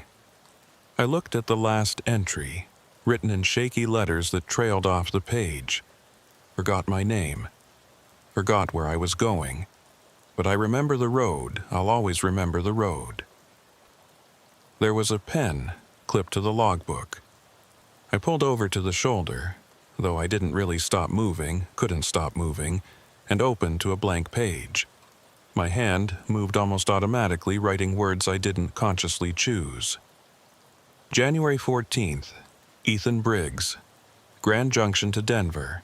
Standard run, I-70 eastbound. Something wrong with the pass, can't find the end. Truck still running, fuel gauge empty. Others here too. I can see their lights. I stopped writing. I didn't know how to finish the sentence. We're all what? Trapped, lost, transformed? All of those things and none of them? I closed the logbook and set it back on the passenger seat. When I looked back at the road, I saw something new ahead. Not the tunnel, not Georgetown, but something else. A light brighter than the tunnel entrance, brighter than anything I'd seen in hours. It pulled me forward. I accelerated toward it without thinking, without choosing. The Cascadia surged ahead, the engine roaring, the speedometer climbing. 70, 80, 90. The light grew brighter, filling my windshield, filling my vision, filling everything. And then I was through it, and I was back at the beginning. Grand Junction. 9:47 p.m. My dispatcher Cole on the radio. Ethan, I got a Denver run for you. Needs to be there by 6 a.m. I looked at my odometer. 178,391 miles. My fuel gauge, full. My clock, exactly as it should be. Everything reset, everything beginning again. But I remembered. I remembered the tunnel, remembered Georgetown, remembered the voices in the cold and the endless climb. I remembered all of it, and I knew I was going to do it again. I was going to take the run, drive into the mountains, enter the pass. Not because I wanted to, but because I had to. Because this was the route now, the only route. Because I was part of it now, part of the road, part of the endless loop of trucks and drivers and nights that never ended. My hand reached for the CB mic. Yeah, Cole, I'll take it. Great. I-70's running clean tonight. Should be smooth. I pulled out of Grand Junction at exactly 9:47 p.m., my headlights cutting through the darkness. Ahead of me, the highway stretched towards the mountains. Toward the pass. Toward the tunnel that had no end and the road that climbed forever. In my rear-view mirror, I caught a glimpse of my own eyes. They looked different. Hollow. Distant. Like I was looking at myself from somewhere far away, from somewhere I could never reach again. I turned my attention back to the road. The white lines glowed in my headlights, leading me forward, leading me up. Behind me, I knew others would follow. They always did. The pass was always hungry, always waiting, always pulling in new trucks, new drivers, new voices to add to the chorus on Channel 19. And somewhere ahead, somewhere in the darkness, something was waiting for me. Something I'd met before and would meet again. Something that lived in the space between miles, in the gaps between seconds, in the cold that followed you out of tunnels that should have ended long ago. The highway climbed. I climbed with it. And in the distance, faint but growing clearer, I could hear the voices starting up again on the CB, that familiar chant that was both warning and welcome. Still climbing, can't stop. Still climbing, can't stop. I didn't reach for the mic. I didn't need to. I was already part of the chorus. I was already home.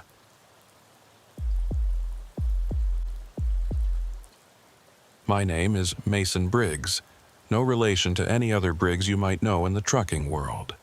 Been hauling freight for 16 years, the last 9 exclusively on Colorado routes. I prefer night driving, less traffic, cooler temperatures for the engine, and something about the way the mountains look in the dark that I've never been able to shake. Some drivers hate the night shift. Me, I've never felt comfortable driving in daylight. It was February 3rd, a Tuesday, when I picked up a load in Pueblo heading north to Fort Collins. Standard run, nothing complicated. 3 pallets of restaurant equipment, industrial refrigerators, prep tables, that kind of thing. The load was solid, properly secured, weight distribution perfect. I'd checked it twice before leaving the warehouse at 11:23 p.m. My rig was a 2018 Peterbilt 579, forest green with chrome accents. I'd bought her used 3 years ago from a driver named Hayes who was retiring. She had 281 miles on her when I got her, now sitting at just over 420,000. The engine ran smooth, the transmission shifted clean, and the cab was comfortable enough for the long hauls. Only issue was the CB radio. It had a tendency to pick up interference in the mountains, random bursts of static that would cut through whatever channel you were on. Hayes had warned me about it, said he'd tried replacing the antenna twice, but it never fixed the problem. I'd learned to live with it. The route was simple. I-25 northbound through Colorado Springs, up through the Denver metro area, then continuing north to Fort Collins. Normally a 4-hour drive, maybe 5 with stops. I wasn't planning on stopping. I had a full thermos of coffee, half a pack of beef jerky, and a playlist of classic rock that would get me through the night. In and out, delivery by 4 a.m., home before sunrise. I merged onto I-25 just before midnight. The highway was quiet, a few scattered cars, one other semi about a mile ahead of me. The night was clear, temperature around 28 degrees. Cold, but not brutal. No snow in the forecast, no wind to speak of. Perfect conditions for a night run. Pueblo disappeared in my mirrors, the lights of the city fading into the darkness behind me. Ahead of me, the highway stretched north through open country, the land rising gradually toward Colorado Springs and the mountains beyond. On a clear night like this, you could see the lights of Colorado Springs from 30 miles away, a glow on the northern horizon that got brighter as you approached. I settled into my seat, adjusted the mirrors, and found a comfortable position for my right arm on the armrest. This was the part of the job I actually enjoyed, the solitude, the rhythm of the road, the simple act of driving through the night while the rest of the world slept. No dispatchers calling, no loading dock supervisors rushing you, no traffic to fight, just you and the truck and the highway. The CB radio was on Channel 19, the standard highway channel. It was quiet tonight, just the occasional burst of static from my antenna issue. Every few minutes the speaker would crackle with interference. a brief hiss of white noise that would fade back to silence. I'd gotten used to it, barely noticed it anymore. I passed through Fountain around 12:35 a.m., a small town on the southern edge of Colorado Springs. The other semi I'd been following took the exit there, his taillights disappearing down the ramp. I watched him go, and then I was alone on the highway. Just me and the empty road and the lights of Colorado Springs getting closer. That's when I first heard it. A voice on the CB cutting through the static. Just a few words, broken up and distorted. Channel 19. Anyone copy? I grabbed the mic, keying it out of habit. This is Mason Briggs northbound on I-25. I copy you. What's your 20? Static. No response. I waited, but there was nothing. Just the usual interference from my antenna, the same white noise I'd been hearing all night. I hung the mic back on the clip and kept driving. Probably just some trucker on a different stretch of I-25, their transmission bouncing off the mountains in some weird way. It happened sometimes in Colorado. The terrain could do strange things to radio signals, make them carry farther than they should or twist them into unusual patterns. I entered Colorado Springs proper around 12:50 a.m. The city was quiet. Most of the businesses closed. Just the occasional gas station or fast food place still lit up. I stayed on I-25, bypassing the city center, following the highway as it curved northwest toward Denver. The voice came back clearer this time. Northbound on I-25, need help, equipment failure. I keyed the mic again. This is Mason Briggs. What's your location? What kind of equipment failure? Again, static, no response. I scanned the highway ahead and behind me, looking for another truck. Nothing. The road was completely empty except for me. If you can hear me, I said into the mic, I'm northbound on I-25 just north of Colorado Springs. If you're broken down somewhere, give me a mile marker and I'll call it in. Silence. I released the mic and frowned at the radio. The signal had sounded close, like whoever was transmitting was nearby. But there were no other trucks visible, no vehicles on the shoulder, nothing to indicate anyone was in the area. I checked my mirrors again, paying closer attention this time. The highway behind me was dark and empty. Ahead of me, the road rose gradually into the foothills, the distant lights of Monument visible on a ridge to the northwest. Everything looked normal. The CB crackled again. This time the voice was different. Not clearer, but different. The tone had changed, or maybe the cadence. It was hard to tell through the static. Been trying to reach hours now. Can anyone hear? I can hear you, I said into the mic. You're breaking up pretty bad, but I'm receiving your transmission. What do you need? Nothing, just static. I tried a different approach. What channel are you on? I'm on 19. If you're on a different channel, we might be getting crossed signals. The static continued for a moment, then faded. I waited, watching the radio display, but it stayed silent. Whatever had been transmitting was gone now. I passed through Monument around 1:15 a.m. The highway climbed here, rising into the foothills of the Rockies. To my west, I could see the dark shapes of the mountains, massive and silent against the night sky. No lights out there, just solid darkness, the wilderness that started where civilization ended. My fuel gauge showed 3/4 full. I'd filled up in Pueblo before loading, had plenty to make it to Fort Collins and back. The engine temperature was normal, oil pressure good, everything running smoothly. The Peterbilt was in her element on these gradual climbs, the engine pulling steadily without strain. I thought about the voice on the radio. Something about it bothered me, though I couldn't articulate what. It had sounded desperate, or maybe just tired. Truckers in trouble usually sounded angry or frustrated, not desperate, and the way they kept trying to reach someone. kept transmitting even though they weren't getting responses. That didn't fit the pattern either. Most drivers would try a few times, then switch to a phone if the radio wasn't working. Unless their phone wasn't working either. Unless they were somewhere without cell service. Somewhere remote. But I-25 through this stretch had decent coverage. I pulled out my phone and checked. 4 bars. Full LTE. If someone was broken down on this highway, they could call for help. The voice came back, and this time it made me grip the steering wheel harder.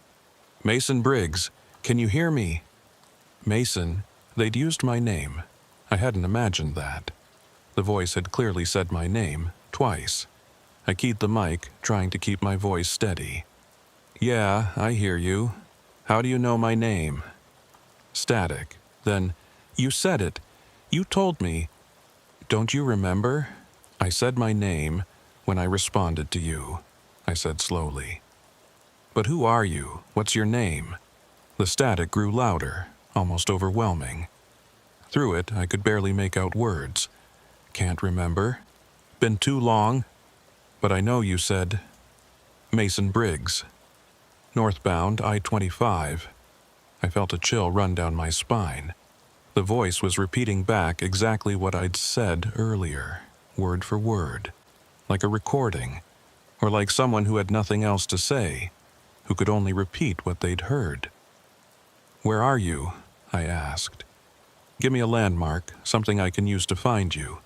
"Northbound I-25, the voice said again. Northbound I-25.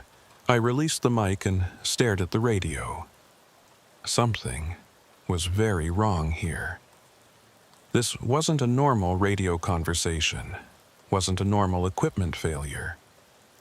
The way the voice kept repeating phrases, the way it knew my name but couldn't give me any other information. It felt off. I scanned the highway again, more carefully this time. Still nothing. No vehicles, no lights, no signs of anyone else on the road. The highway stretched ahead of me, climbing gradually through the darkness toward Castle Rock and eventually Denver. Around 1:45 a.m., I passed Castle Rock. The outlet malls on either side of the highway were dark, the parking lots empty. A few streetlights illuminated the exit ramps, but otherwise the town was asleep. I stayed on I-25, maintaining my speed, watching the mile markers tick by. That's when I noticed something strange. My odometer reading didn't match the mile markers I was passing. According to my odometer, I'd driven about 68 miles since leaving Pueblo. But the mile markers showed I was at milepost 184, which should have been about 73 miles from Pueblo. 5 miles off. I tried to think of explanations. Maybe the odometer was slightly inaccurate, or maybe I'd misread the starting mile marker in Pueblo. But I knew these roads well, knew the distances. The numbers should have matched up. The CB crackled again. 5 miles, the voice said. Always 5 miles, can't close the distance. I grabbed the mic without thinking. What do you mean 5 miles? 5 miles from what? From you, the voice said. Clearer now. I can see your lights. But I can't reach you, always 5 miles behind. I checked my mirrors immediately. The highway behind me was empty, had been empty for over an hour. There were no headlights, no vehicles, nothing. There's nobody behind me, I said into the mic. I don't see any lights. I see yours, the voice insisted. Red taillights, green truck, Peterbilt. I've been following you. My hands tightened on the wheel. How did they know what kind of truck I was driving? How did they know the color? I hadn't mentioned that, hadn't described my rig at all. Who is this? I demanded. How do you know what my truck looks like? Static. Then so faint I almost missed it. Because I'm you. I nearly dropped the mic. What? Or, you're me? The voice continued, still barely audible. Can't tell any more. Been driving too long. The road loops. Everything loops. You're not making sense, I said, trying to keep my voice calm. Just tell me where you are and I'll... Where you are? The voice interrupted. Always where you are, 5 miles behind, but the distance never changes. I accelerate, you accelerate. I slow down, you slow down. I looked at my speedometer. 70 miles per hour, the speed I'd been maintaining for most of the trip. I'd been using cruise control, holding a steady pace. If someone was actually behind me, matching my speed exactly, they'd have to be using cruise control too, or they'd have to be... I pushed the thought away. This was just some kind of radio prank, or maybe someone having a mental breakdown. It wasn't real. It couldn't be real. Listen, I said into the mic. I don't know what's going on with you, but happened to you too, the voice cut in. Started with the static, then the voice. Then you realized the highway doesn't end. It just loops, and you're stuck. We're all stuck. I hung up the mic and turned off the CB radio. My heart was pounding, my palms sweaty on the steering wheel. This was getting too weird, too unsettling. Better to just drive in silence, complete the delivery, and forget this whole thing happened. But even with the radio off, I could still hear it. Faintly, impossibly, the voice was still coming through the speaker. Not as loud as before, but definitely there. Can't turn it off, the voice whispered. Tried that, doesn't work. It follows you, always follows. I reached over and physically disconnected the CB's power cable, pulling it right out of the unit. The display went dark. The speaker went silent. I drove in silence for the next 10 minutes, forcing myself to focus on the road, on the simple act of driving. The highway continued north, passing through the southern suburbs of Denver. Lights appeared on either side of the road. Houses, businesses, gas stations. Civilization. Normal, everyday civilization. My hands stopped shaking. My heartbeat slowed. Whatever that had been, it was over now. Just some strange interference, some weird atmospheric condition that made the CB pick up old transmissions or bounce signals around in unexpected ways. I'd heard of that happening, radio signals from years ago suddenly appearing, playing back conversations that had happened long before. That's when I saw the truck. Not behind me, ahead of me. Parked on the shoulder, hazard lights flashing. A Peterbilt, older model, dark-colored. Hard to tell the exact color in the darkness, but it looked green. It looked green. I slowed down as I approached, my chest tightening. This was just a coincidence. Lots of trucks on the road, lots of Peterbilts. Plenty of them were green. This didn't mean anything. But as I drew closer, I could see details. Chrome accents on the grille. A specific pattern of running lights. A small dent in the front bumper, driver's side, from where I'd clipped a parking barrier 6 months ago. I stopped my truck about 50 yards behind the parked Peterbilt. I sat there, engine idling, staring at it in disbelief. It was identical to my truck. Not similar, identical, down to the dent in the bumper. I reached for the CB power cable, my hands shaking again. I plugged it back in. The radio came to life immediately, and the voice was already talking. See it now, the voice was saying. See yourself. See what you'll become. If you don't turn around, if you don't go back, this isn't real, I said out loud, not even bothering with the mic. This is not real. Thought that too, the voice replied, somehow hearing me even though I wasn't transmitting. Kept driving. Thought I could reach Denver, thought I could finish the delivery. But the road never ends. It just loops back, and you end up behind yourself. Always 5 miles behind. I stared at the truck ahead of me. Its hazard lights continued to flash, steady and rhythmic. I couldn't see if anyone was in the cab. The windows were too dark. the angle too steep. I put my truck in gear and slowly drove forward, pulling up alongside the parked Peterbilt. I looked over at the driver's side window, trying to see inside. The window was too dark. Or maybe it wasn't glass at all, just solid darkness where a window should have been. I couldn't tell which. I accelerated past the truck, not looking back, not checking my mirrors. I just drove, pushing the Peterbilt up to 80 miles per hour, needing to put distance between myself and whatever that had been. In my side mirror, I watched the parked truck recede into the distance. Its hazard lights continued to flash, getting smaller and smaller until they disappeared entirely. I kept driving for another 5 minutes before I let myself slow down to a normal speed. My clock showed 2:17 a.m. I should have been getting close to Denver by now, should have been seeing the glow of the city lights on the horizon, but it was still dark ahead, just highway and open land and the distant silhouette of the mountains. The CB crackled back to life, even though I hadn't touched it, hadn't said anything. "Still driving," the voice said quietly. "Me too, always driving. See you in 5 miles.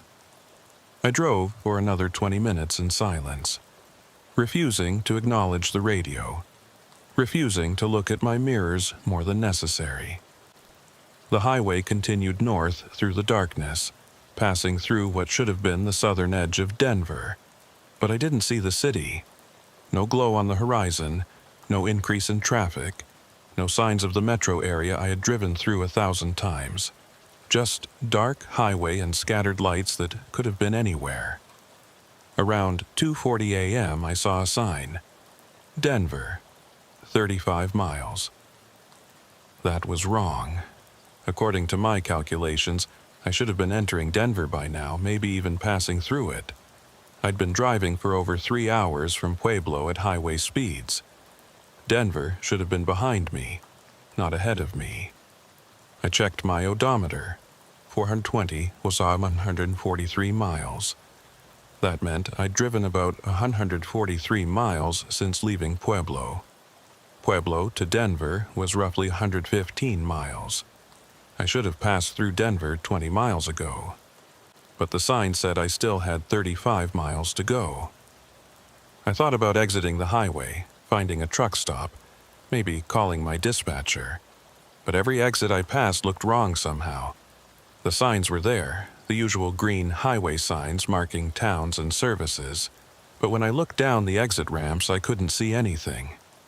Just darkness, as if the ramps led nowhere. The CB came back to life.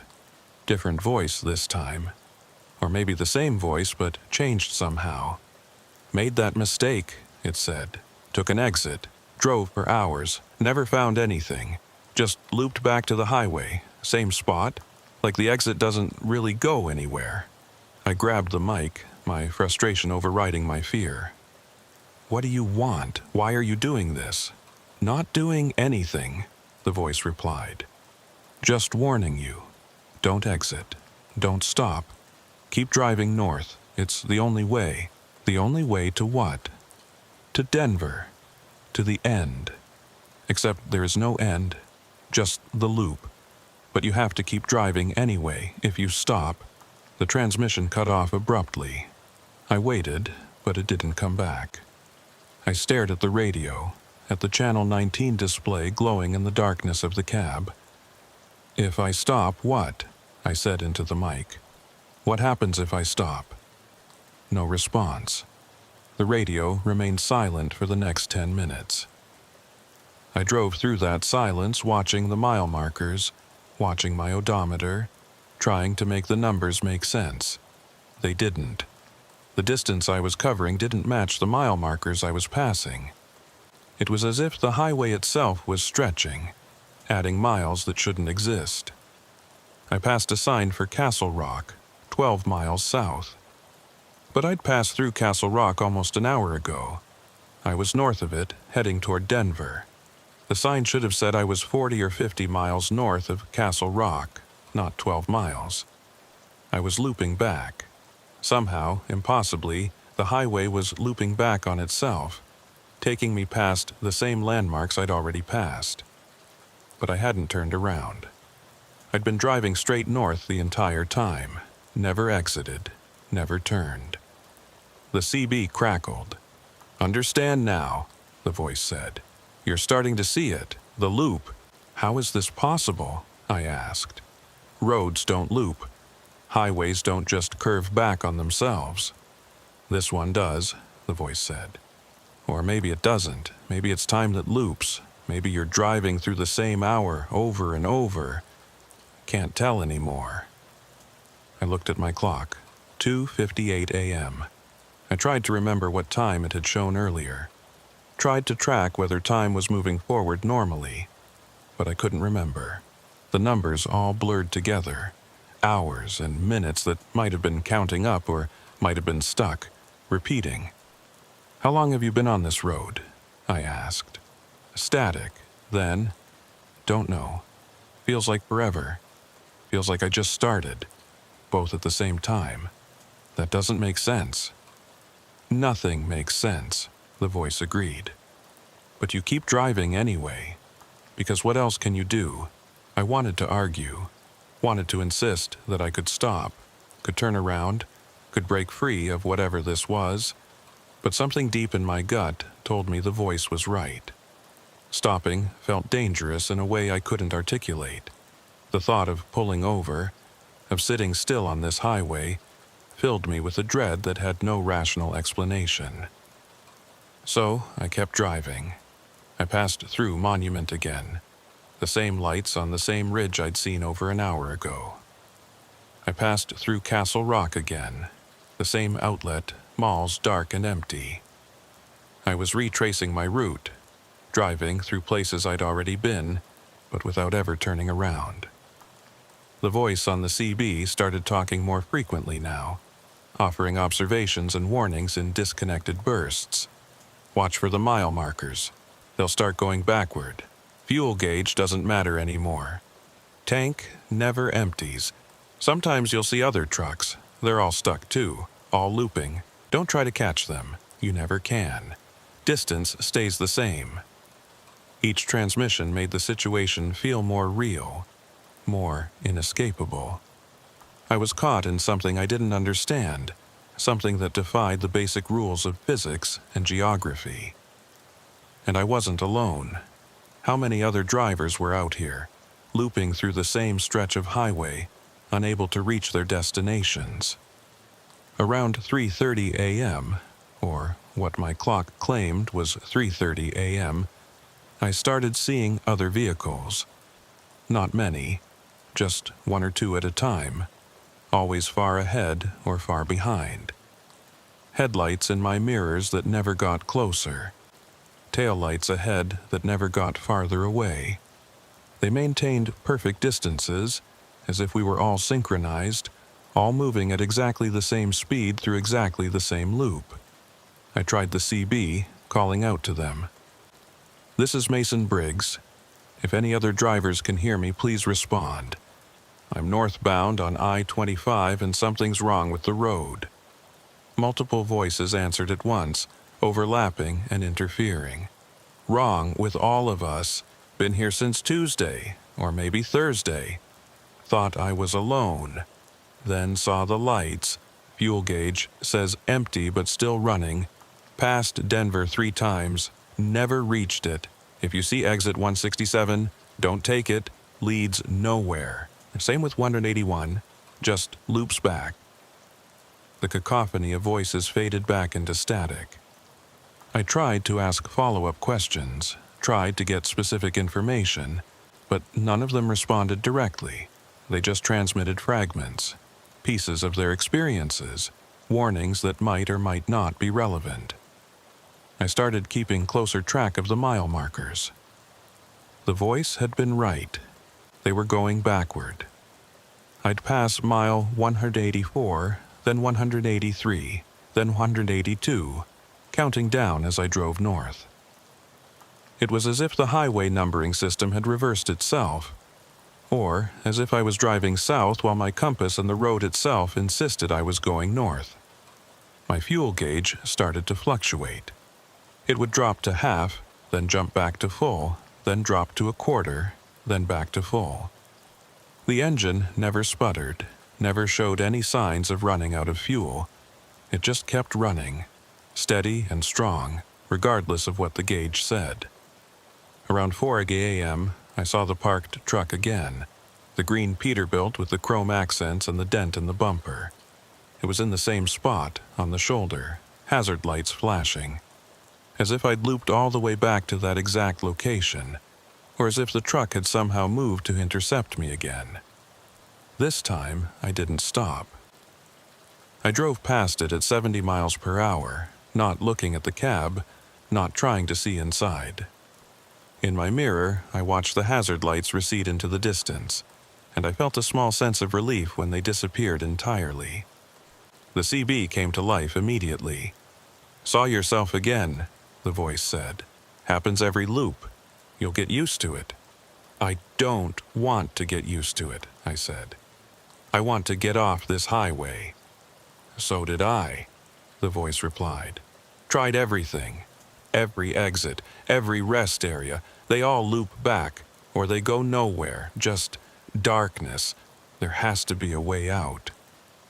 "Maybe," the voice said, sounding less certain. "Or maybe this is the way out. Maybe we're already out, and everything else is the loop." I didn't know what that meant. Didn't want to think about what it implied.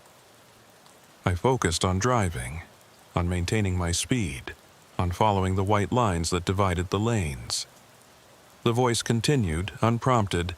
"Sometimes I think I died, crashed somewhere back in the real world. And this is what comes after, just driving forever. Same road, same night. We didn't die," I said firmly, though I wasn't sure I believed it. "We're just trapped, temporarily. There's an explanation for this. A rational explanation." "Like what?" "I don't know. Atmospheric phenomenon, magnetic anomaly, something that's affecting our perceptions, making us think we're looping when we're actually making progress," the voice finished. "Check your odometer." I did. It showed 420,143 miles, the exact same number it had shown over an hour ago. I'd been driving for an hour, maintaining highway speed, and the odometer hadn't moved at all. Or it had moved and then reset, looping back to the same number. "This isn't possible," I said quietly. "And yet," the voice replied. I drove in silence for a while, trying to think. There had to be something I was missing, some factor I hadn't considered. Roads didn't loop back on themselves. Time didn't repeat. Odometers didn't reset. These were basic facts of reality, things you could count on, unless you couldn't. Unless you were in a place where those rules didn't apply. The mountains loomed to my west, dark shapes against the slightly less dark sky. I'd been watching them all night, using them as a reference point to confirm I was heading north. They'd stayed on my left the entire time, exactly where they should be if I was traveling northbound on I-25. But what if they weren't real? What if they were just images, projections, something designed to make me think I was going the right direction? What if everything outside my windshield was artificial, a simulation or hallucination designed to keep me driving forever? I shook my head, trying to clear away the thought. That way lay madness. I had to believe in something, had to trust some aspect of reality. If I started questioning whether the mountains were real, whether the highway was real, I'd lose my grip entirely. The CB crackled. "That's the trap," the voice said, as if reading my thoughts. "You start questioning everything, and then you can't trust anything, and then you just drive, because it's the only thing you can still do." "How long have you been out here?" I asked.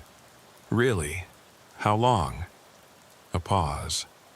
"Don't know. Clock says hours. Feels like days. Could be years. Time doesn't work right here. Here? Where is here exactly? The loop, the road, the place between. The voice paused again. You'll understand eventually, or you won't. Doesn't matter either way, you'll keep driving. I wanted to argue, wanted to insist that I'd find a way out, that I wouldn't just accept this. But part of me was starting to doubt, starting to wonder if the voice was right, if this was just the way things were now. An endless loop, an eternal highway, a night that never gave way to dawn. I checked the horizon, still dark. No hint of sunrise, even though it was past 4:00 a.m. In February, in Colorado, the sky should have been starting to lighten by now, that gradual transition from black to deep blue to gray. But there was nothing. Just the same solid darkness that had been there since I'd left Pueblo. Pueblo. I tried to remember leaving Pueblo, tried to recall specific details. The warehouse, the loading dock, the 3 pallets of restaurant equipment. But the memories felt distant, uncertain, like something I'd read about rather than experienced directly. Had I actually left Pueblo? Or had I been on this highway forever?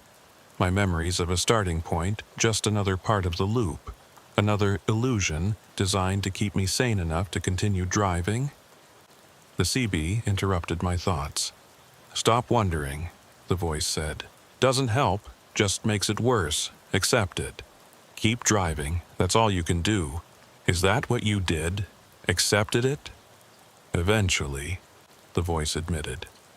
Fought it at first, tried everything, but nothing worked. So yes, accepted it, still driving, still here.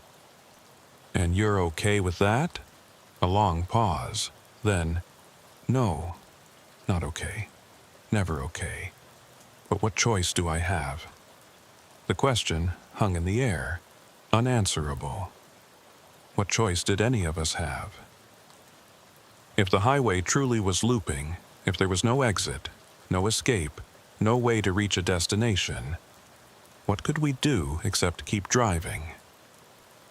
Around 4:30 a.m., I saw a sign I hadn't seen before. Rest area, 2 miles.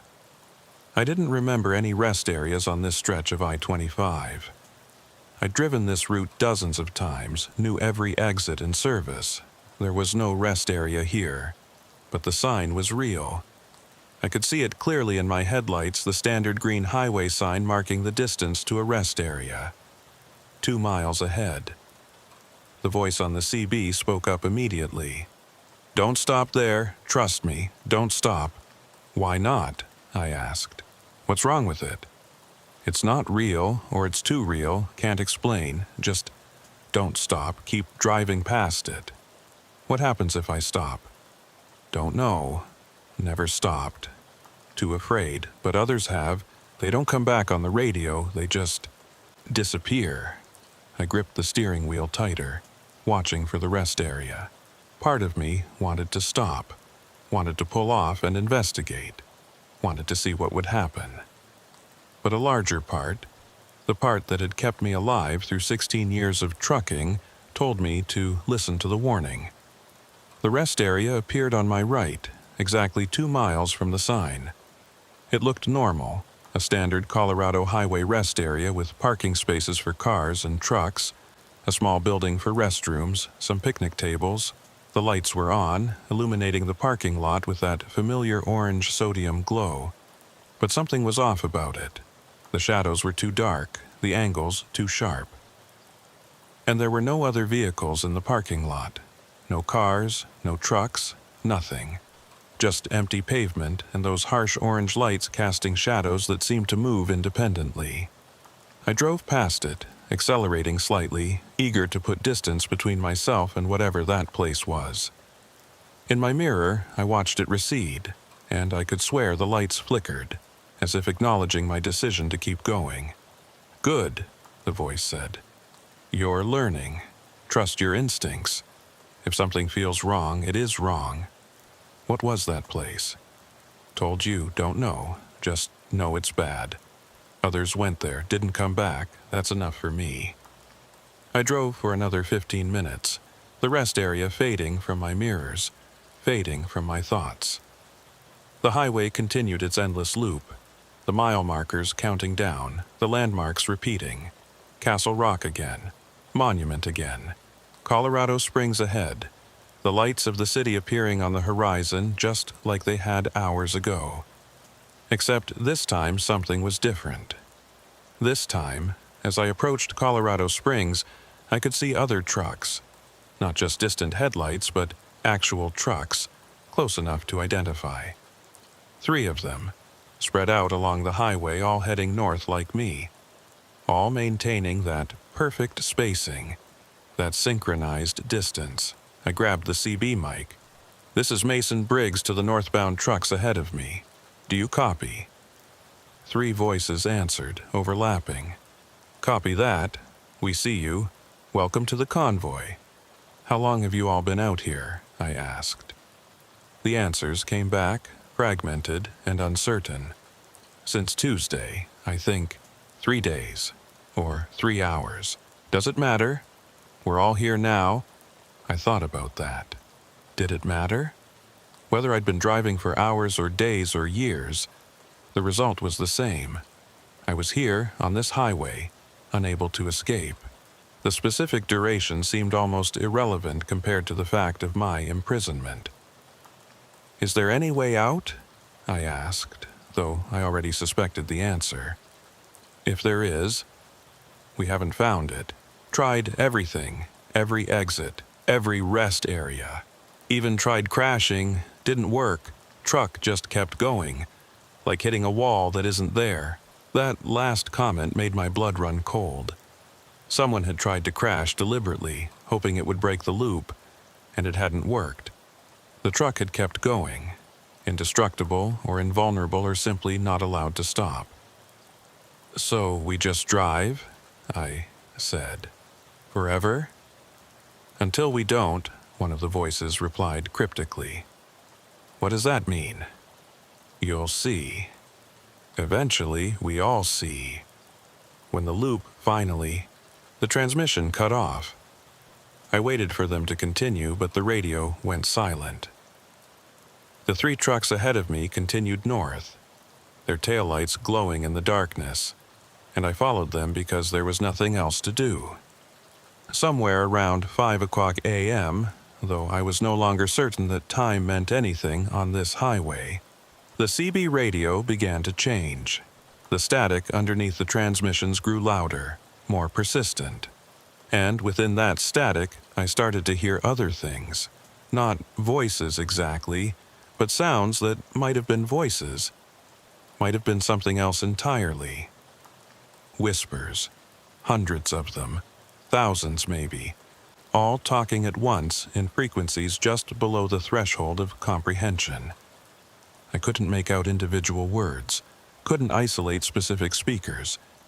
It was just a wall of overlapping sound, a chorus of something that might have been human or might have been the road itself, speaking in a language I didn't understand.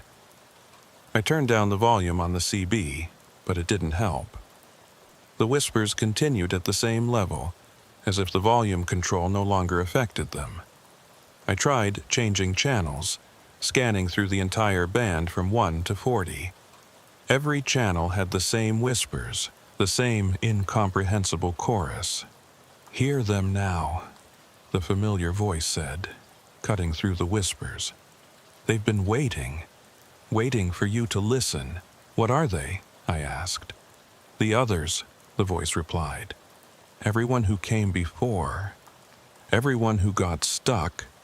All of them still here. All of them still trying to reach out." I looked at the 3 trucks ahead of me, their taillights steady in the darkness. Are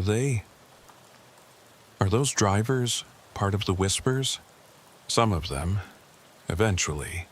When you've been here long enough, you stop being able to form words. You just become part of the static, part of the road. The thought terrified me more than anything else I'd experienced so far. Not just being trapped, but losing myself gradually, dissolving into static and whispers until I wasn't Mason Briggs anymore. Just another voice in the chorus, another ghost on Channel 19. "How long does that take?" I asked. "How long until you lose yourself?" "Don't know. Different for everyone. Some fade fast, some hold on. I'm still here, still me." I think the uncertainty in that last word was heartbreaking. The voice didn't know if it was still itself, if the person who had started this journey still existed, or if they'd already been replaced by something else wearing their memories like a disguise. The whispers grew louder. I could almost make out words now, fragments that rose briefly above the general noise. "Help us. Can't stop. Driving forever. Forgot my name. Where's Denver? No exit." Each fragment was a story. A driver who had ended up here, who had become part of the highway's endless loop. How many were there? How many trucks had disappeared over the years, vanishing into this impossible road, their drivers still broadcasting long after they should have stopped? I passed a sign, Colorado Springs, 15 miles. The same distance I'd seen before, hours ago. The loop was tightening, the landmarks repeating faster. Or maybe time was compressing, each circuit taking less subjective time even though the distance remained the same. The 3 trucks ahead of me suddenly changed formation. Instead of maintaining their spacing, they started to cluster together, moving into the same lane, their taillights merging into a single, bright point. And then, as I watched in my headlights, they seemed to flicker, to become translucent. I could see through them to the highway beyond, as if they were projections rather than solid objects. "Happening to you too," the voice on the CB said. "The fade. When you've been here long enough, you stop being fully real, start becoming part of the road. I've only been here a few hours," I protested. "Time doesn't work that way here. Few hours feels like forever. Forever feels like few hours." I looked at my hands on the steering wheel. They looked solid, normal. I looked at the dashboard, the windshield, the mirrors. Everything seemed real, seemed tangible. But maybe that was just how it appeared from inside. Maybe to someone looking at my truck from outside, I was already starting to fade, already becoming transparent. The CB erupted with activity, dozens of voices, all talking at once. "New driver on the loop. Fresh signal, strong signal. Hasn't faded yet. Tell us your name. Tell us while you remember. Who are you? Who were you?" I keyed the mic, my voice shaking. "Mason Briggs. I'm Mason Briggs. I'm hauling restaurant equipment from Pueblo to Fort Collins. I left at 11:23 p.m. on February 3rd. I'm real. I'm still real." The voices responded, overlapping. "Yes, real. We were all real. Remember being real. Mason Briggs. Remember that name? Hold on to it. Don't let the road take it. It takes everything eventually." I drove through Colorado Springs for what felt like the 4th or 5th time, the city lights scrolling past on either side of the highway. Each time I passed through, it looked slightly different. Buildings in different positions. Streets that didn't connect quite right. As if the road was assembling a Colorado Springs from memory, getting some details right and others wrong. The whispers and the static were forming patterns now. Rhythms that might have been words if I listened carefully enough. I found myself trying to decode them, trying to hear the individual voices within the chorus. But every time I focused on one voice, it would slip away, replaced by another, then another, an endless procession of drivers who had lost their names, but not their need to communicate. Around 5:30 a.m., my headlights started to dim. Not gradually, but in pulses. They'd drop to half brightness, then return to normal, then drop again. The rhythm was irregular, almost random, making it hard to see the road ahead. I checked the electrical system. Everything showed normal. The alternator was charging. The battery voltage was good. There was no reason for the lights to be failing. "It's starting," the voice on the CB said. "The dissolution, physical systems breaking down, won't be long now." "What happens when the lights fail completely?" I asked, dreading the answer. "You become part of the road, permanently. No more cab, no more truck, just you and the highway, forever." I looked at the 3 trucks ahead of me. They were almost completely transparent now, just faint outlines visible in my failing headlights. I could see stars through them, could see the highway on the other side. They were still moving, still maintaining their speed, but they were barely there anymore. Would that happen to me? Would I fade away gradually until there was nothing left but a voice on the CB, a whisper in the static, a memory of someone who had once been Mason Briggs? My headlights pulsed again, dropping to quarter brightness. In the reduced light, the highway ahead looked different. The pavement was wrong somehow, the texture strange, and the white lines that marked the lanes were glowing faintly, emanating their own light rather than merely reflecting mine. I reached for the CB mic, but my hand passed through it. Not completely. I could still feel resistance, still sense the solidity of the object. But it was fading, becoming less real with each passing moment. I grabbed it harder, forcing my fingers to close around it, refusing to let it slip into intangibility. "This is Mason Briggs," I said into the mic, speaking quickly, desperately. "To anyone listening, my name is Mason Briggs. I'm a truck driver. I'm real. I exist.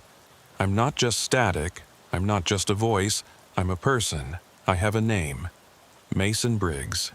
Mason Briggs. Mason." The mic slipped through my fingers, falling to the floor of the cab. I reached for it, but my hand passed right through it now. Couldn't grasp it anymore. I was fading faster, the dissolution accelerating. The CB continued to broadcast my voice, even though I wasn't holding the mic anymore. "Briggs, Mason, remember, And then my voice joined the whispers, became part of the static, indistinguishable from all the other voices that had come before. My headlights failed completely. The highway disappeared into absolute darkness, but I could still feel the truck moving, still feel the vibration of the engine, the subtle shifts in the road beneath my tires. I was still driving, even though I couldn't see, even though I was no longer fully present in the physical world. The voices in the static swelled, becoming louder, more insistent. "Welcome. One of us now. Forever on the road, driving through the dark, never stopping, never reaching." I tried to speak, tried to protest, tried to insist that I was still myself, still Mason Briggs. But I couldn't remember how to form words anymore. The knowledge was slipping away, replaced by something else, something simpler. The road, the drive, the endless loop. And then, gradually, light returned. Not my headlights, those were gone forever. But a different light, a phosphorescent glow that seemed to emanate from the highway itself. The road was visible again, but changed, transformed into something that was simultaneously more real and less real than it had been before. The 3 trucks ahead of me were gone, or maybe they were still there, but I could no longer perceive them in the conventional way.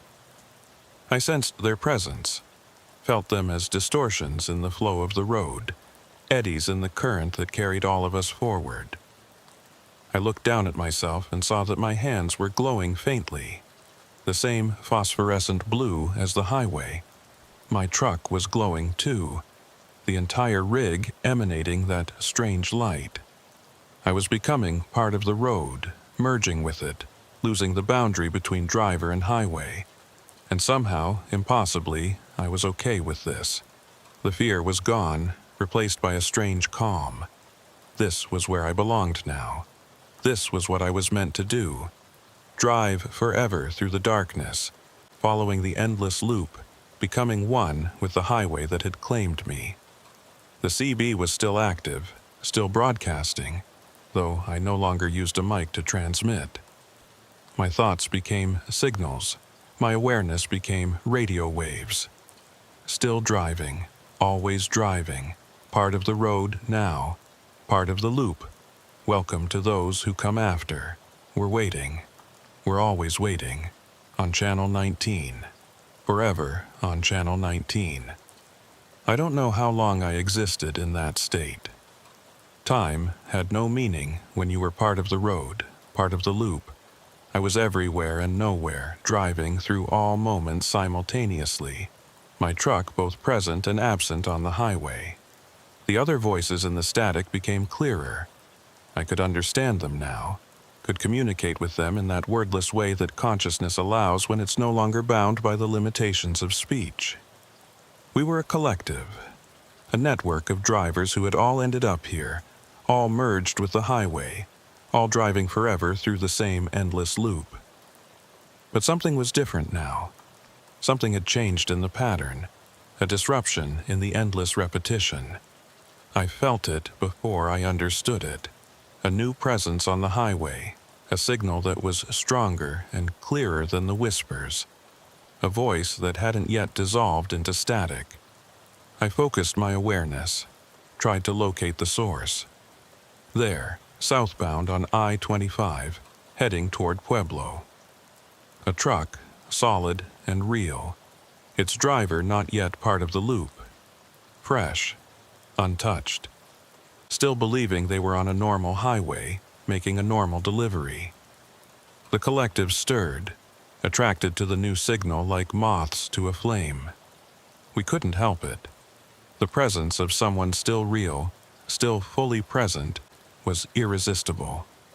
We reached out, tried to communicate, tried to warn them. But our warnings came out as static, as fragmented transmissions, as nonsensical phrases that would only confuse and frighten. We couldn't tell them clearly what was happening, couldn't explain the loop, couldn't give them useful information. We could only broadcast our experiences, our fear, our gradual dissolution. I tried to form coherent thoughts, tried to say something helpful. Turn around. Don't go north. The highway loops. You'll get trapped. But it came out wrong, distorted by my transformation, emerging as just another fragment in the chorus of whispers. The driver heard me but couldn't understand, couldn't act on the warning. They kept driving, kept heading north, getting closer to the point where they'd enter the loop and never leave.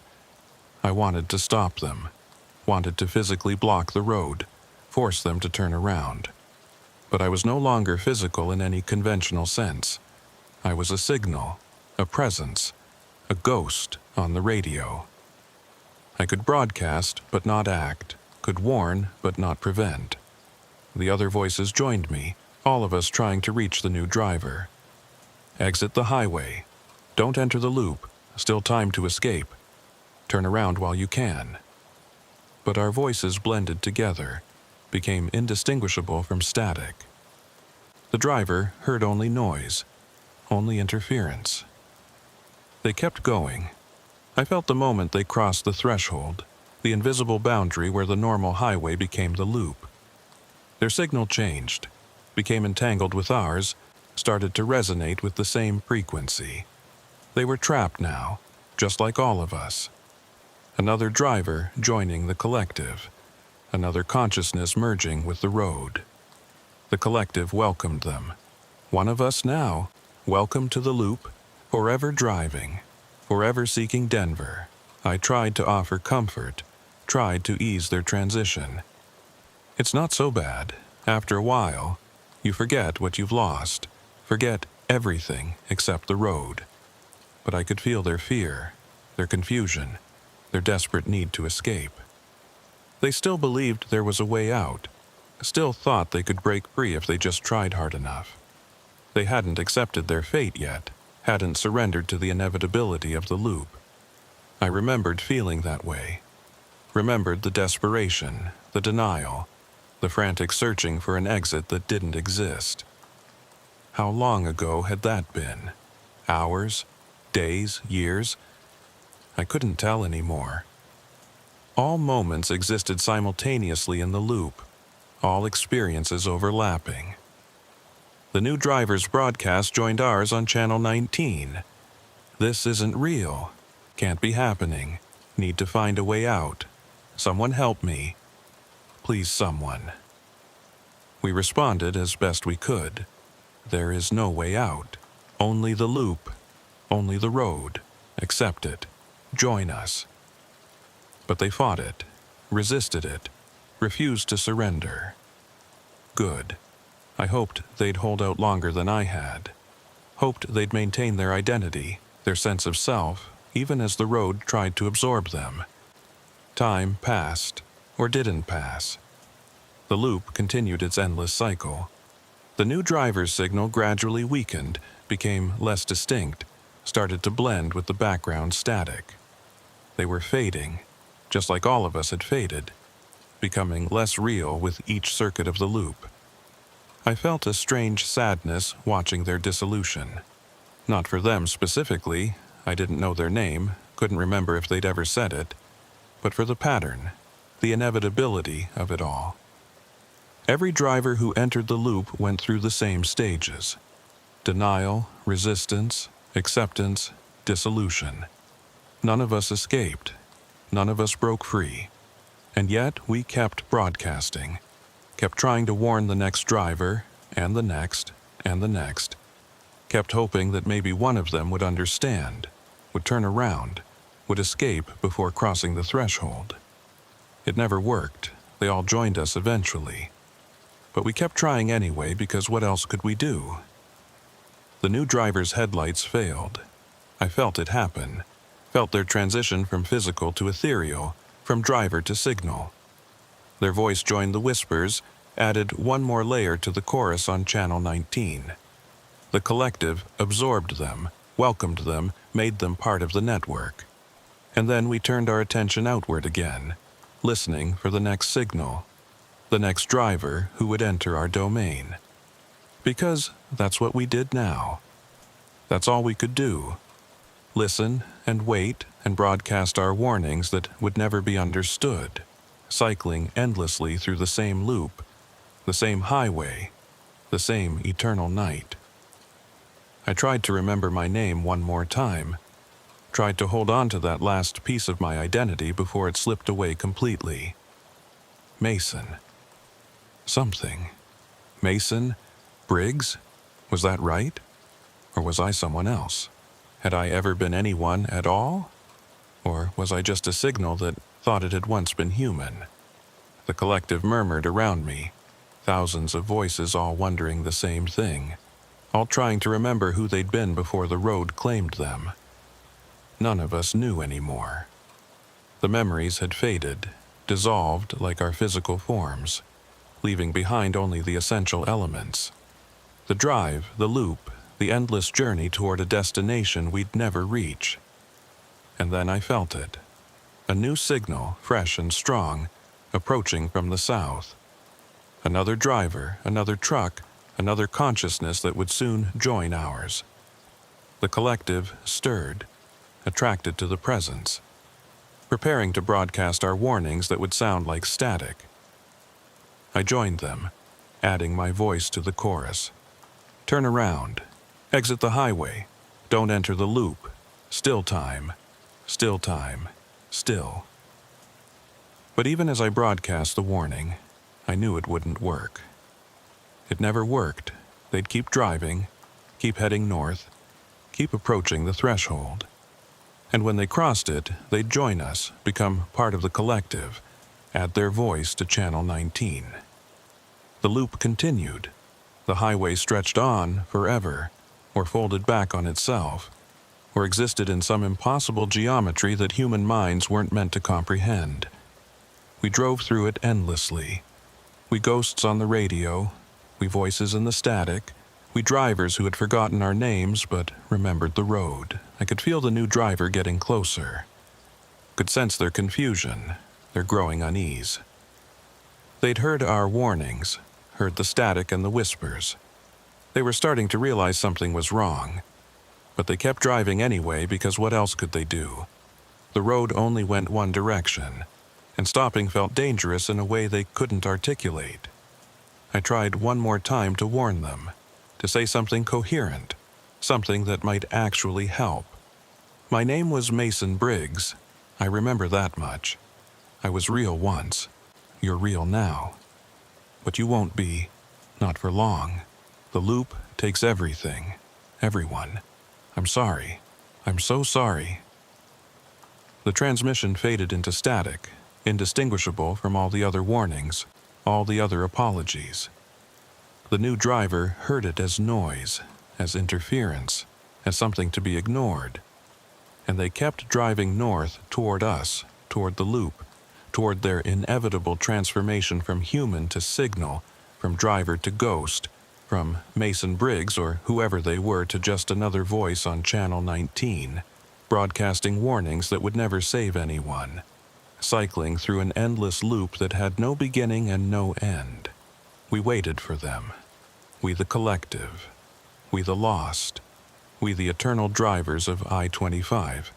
And when they crossed the threshold, when they entered our domain, we welcomed them with whispers and static and the phosphorescent glow of a highway that existed between moments, between miles, between the world that was and the world that could never be again. The loop continued. The broadcast continued. The highway continued. Forever north, forever climbing, forever seeking a Denver that remained always just ahead, always out of reach, always promising an end that would never come.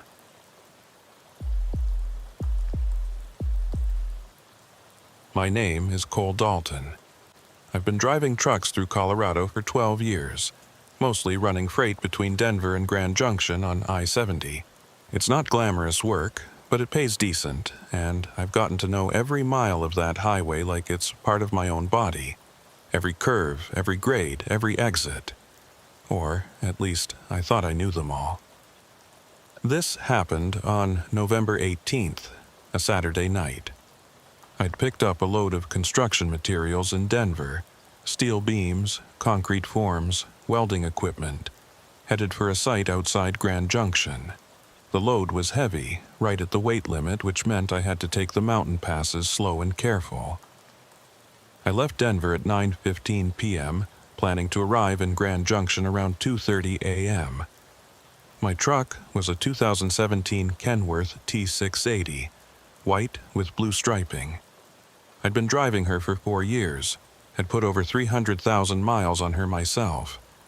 She was reliable, well-maintained, never gave me problems.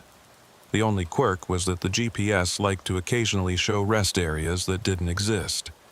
Ghost markers from old map data that hadn't been properly updated. I'd learned to ignore them, trust the physical signs instead. The night was cold, temperature hovering around 22 degrees. No snow, but the forecast called for possible flurries after midnight.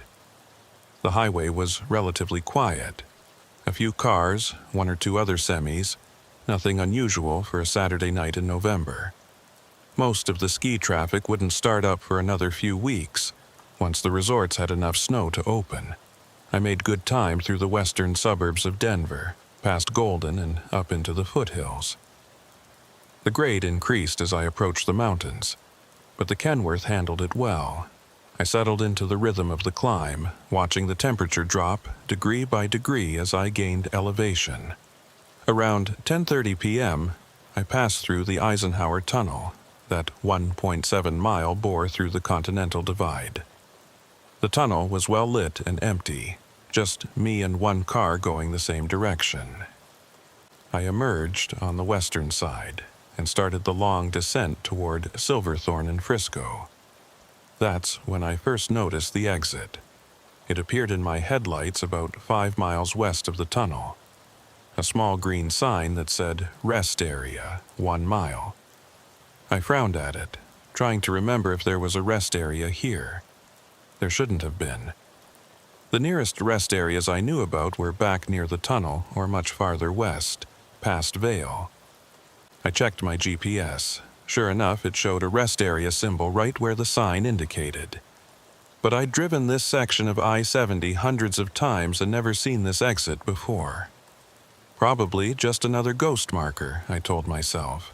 The sign was real enough, but the rest area itself was likely closed or abandoned. I wasn't planning to stop anyway.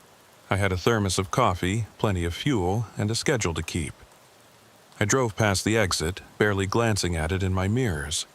But something about it stuck in my mind. The sign had looked new, not faded or weathered like you'd expect from an abandoned facility, and the reflective material had been bright, well maintained. If the rest area was closed, why would the sign still be in good condition? I shook off the thought and focused on the road. The descent continued, the highway winding through the darkness, the mountains rising on either side. I passed through Silverthorne around 11 p.m., the lights of the town scattered along the valley below the highway. Around 11:45 p.m., I started feeling the first hints of fatigue. Nothing serious yet, just that slight heaviness in my eyelids that told me I'd been driving for over 2 hours without a break. I had another hour or so before I'd need to stop for real, but I made a mental note of it. That's when I saw another sign. Rest area. 1 mile. Same design, same placement, but this was a different location. We were past Vail now, somewhere in the stretch between Vail and Eagle. And again, I didn't remember any rest area here. I checked my GPS. Another rest area marker, right where the sign indicated.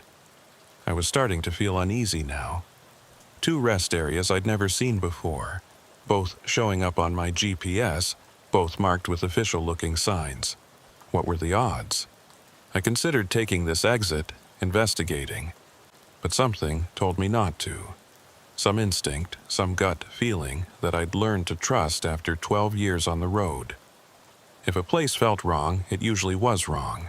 I drove past it, watching in my mirror as the exit ramp curved away into darkness. No lights visible, no building, nothing to indicate a rest area actually existed there. Just an exit leading to nowhere. The fatigue was getting worse. My eyes felt dry, my shoulders tense. I'd been driving for nearly 3 hours now, and the heavy load meant I'd been working harder than usual, constantly adjusting my speed and position on the descents. I needed a break. I started watching for a legitimate rest area, one I actually recognized. There should be one coming up soon, somewhere between Eagle and Gypsum. A proper facility with lights and other truckers and all the normal signs of civilization. At 12:20 a.m., I saw the third sign. Rest area, 1 mile. This time, I pulled over to the shoulder and stopped. I sat there with the engine idling, staring at the sign in my headlights. 3 rest areas, all showing up in places they shouldn't be. All marked on my GPS. All appearing on a stretch of highway I knew intimately. I pulled out my phone and searched for I-70 Colorado rest areas. The official state website listed all the rest stops along the interstate. I counted them, compared them to my mental map of the highway. There were only 3 rest areas on I-70 between Denver and Grand Junction, and I'd already passed all of them hours ago, before even reaching the mountains. These new rest areas, the ones I was seeing signs for, shouldn't exist. I put the truck back in gear and continued driving, but slower now, more cautiously. The fatigue was worse, made worse by the growing sense of unease. Something was wrong with the highway tonight. Something I didn't understand. Around 12:50 a.m., I passed through Glenwood Springs, the lights of the town reflecting off the Colorado River that ran alongside the highway. Everything looked normal here. Businesses, houses, gas stations, all the usual markers of a real town with real people. But as soon as I left Glenwood Springs, entering the long stretch of Glenwood Canyon, I saw it again. Rest area, 1 mile. Fourth one. 4th impossible rest area. And this time, I was too tired to keep driving. My eyes were burning. My reaction time was slowing. I needed to stop, needed to rest, even if it was just for 20 minutes. And this rest area, real or not, marked or not, was the only option available. I took the exit. The ramp curved to the right, descending away from the main highway. I followed it down, my headlights cutting through the darkness, illuminating nothing but pavement and rock walls. The ramp went on longer than it should have, maybe half a mile, winding down into what felt like a canyon or ravine. And then it opened up into a parking area. A rest area, just like the sign had promised. I could see the outline of a building, picnic tables, the standard layout of a Colorado highway rest stop. But something was immediately wrong. There were no lights. None at all. The building was dark, the parking lot was dark. Everything was dark except for what my headlights illuminated. Every rest area I'd ever been to was lit up at night. Those tall sodium lights that made everything look orange. But this place was completely dark. I stopped my truck about 50 yards from the building, leaving the engine running, the headlights pointing toward the structure. It looked normal enough, a standard rectangular building with restrooms on one end and a covered information area on the other. But without lights, it looked abandoned, or worse than abandoned. It looked deliberately darkened, as if someone had turned off all the lights on purpose. I sat in my cab, debating what to do. I could turn around, drive back up the exit ramp, return to the highway and push through to the next town. But I was tired, dangerously tired. I needed rest. Or I could investigate. Get out of the truck, check the building, see if the lights were just temporarily out. Maybe there was a breaker box. Maybe I could get them working again. I grabbed my flashlight from behind the seat and opened the door. The cold hit me immediately, colder than it should have been. The temperature gauge on my dashboard had shown 20 degrees, but this felt like 0, or below. The kind of cold that makes your lungs hurt when you breathe in. I climbed down from the cab and stood in the parking lot, shining my flashlight around. The beam didn't reach very far, maybe 20 or 30 feet before being swallowed by the darkness. I could see the building, the picnic tables, a trash can. Everything looked recently maintained, not abandoned. The picnic tables were intact, the trash can was upright, the building's windows were clean. But there were no lights, and no other vehicles, and no sound except the idle of my truck's engine and the faint whisper of wind through the canyon. I walked toward the building slowly, keeping my flashlight pointed ahead. My footsteps echoed strangely off the rock walls, creating delays and reverberations that made it sound like someone was walking behind me. I kept turning around, checking, but there was never anyone there. The building had a covered walkway connecting the two main sections, restrooms on the left, information area on the right. I approached the information area first, shining my flashlight through the windows. Inside, I could see the usual maps and brochures, information about Colorado attractions and highway conditions. Everything looked normal, current even. The maps were recent additions. The brochures were crisp and new. But why were the lights off? And where was everyone? Rest areas always had at least a few people, even late at night. Truckers sleeping in their cabs, travelers using the restrooms, maintenance workers making rounds. But this place was completely empty. I tried the door to the information area. Unlocked. It swung open easily, and I stepped inside, my flashlight beam sweeping across the space. Maps on the walls, brochures in racks, a few benches. Everything clean and organized. And on one of the benches, a jacket, a trucker's jacket, heavy denim with a sheepskin collar. It was draped over the bench as if someone had just set it down, planning to come back for it. But there was dust on it. Not a lot, but enough to suggest it had been there for a while, days, maybe weeks. I picked up the jacket, checking the pockets. Empty. No wallet, no phone, no identification. Just an empty jacket left behind by someone who had apparently walked away and never come back. I set it back down carefully, a chill running through me that had nothing to do with the temperature. This place felt wrong in a way I couldn't articulate. Not dangerous exactly, but wrong. Like a photograph that's been subtly altered, where you can't quite identify what's different, but you know something is off. I left the information area and walked to the restrooms. The men's room door was propped open, and I shined my flashlight inside. A standard facility. 3 stalls, 2 urinals, 2 sinks. Clean, too clean. The floor was spotless. The fixtures gleamed. When was the last time I'd seen a highway rest area restroom this clean? I walked to the sinks and tried the faucet. Water ran immediately, clear and cold. So the plumbing was working. The building wasn't abandoned, wasn't shut down for the winter. It was operational, just unlit. I looked at myself in the mirror above the sink. My reflection looked tired, worried, and behind me in the mirror, I could see the open door and the darkness beyond it. For just a moment, I thought I saw movement in that darkness. A shape, a shadow, something shifting just outside the range of my flashlight.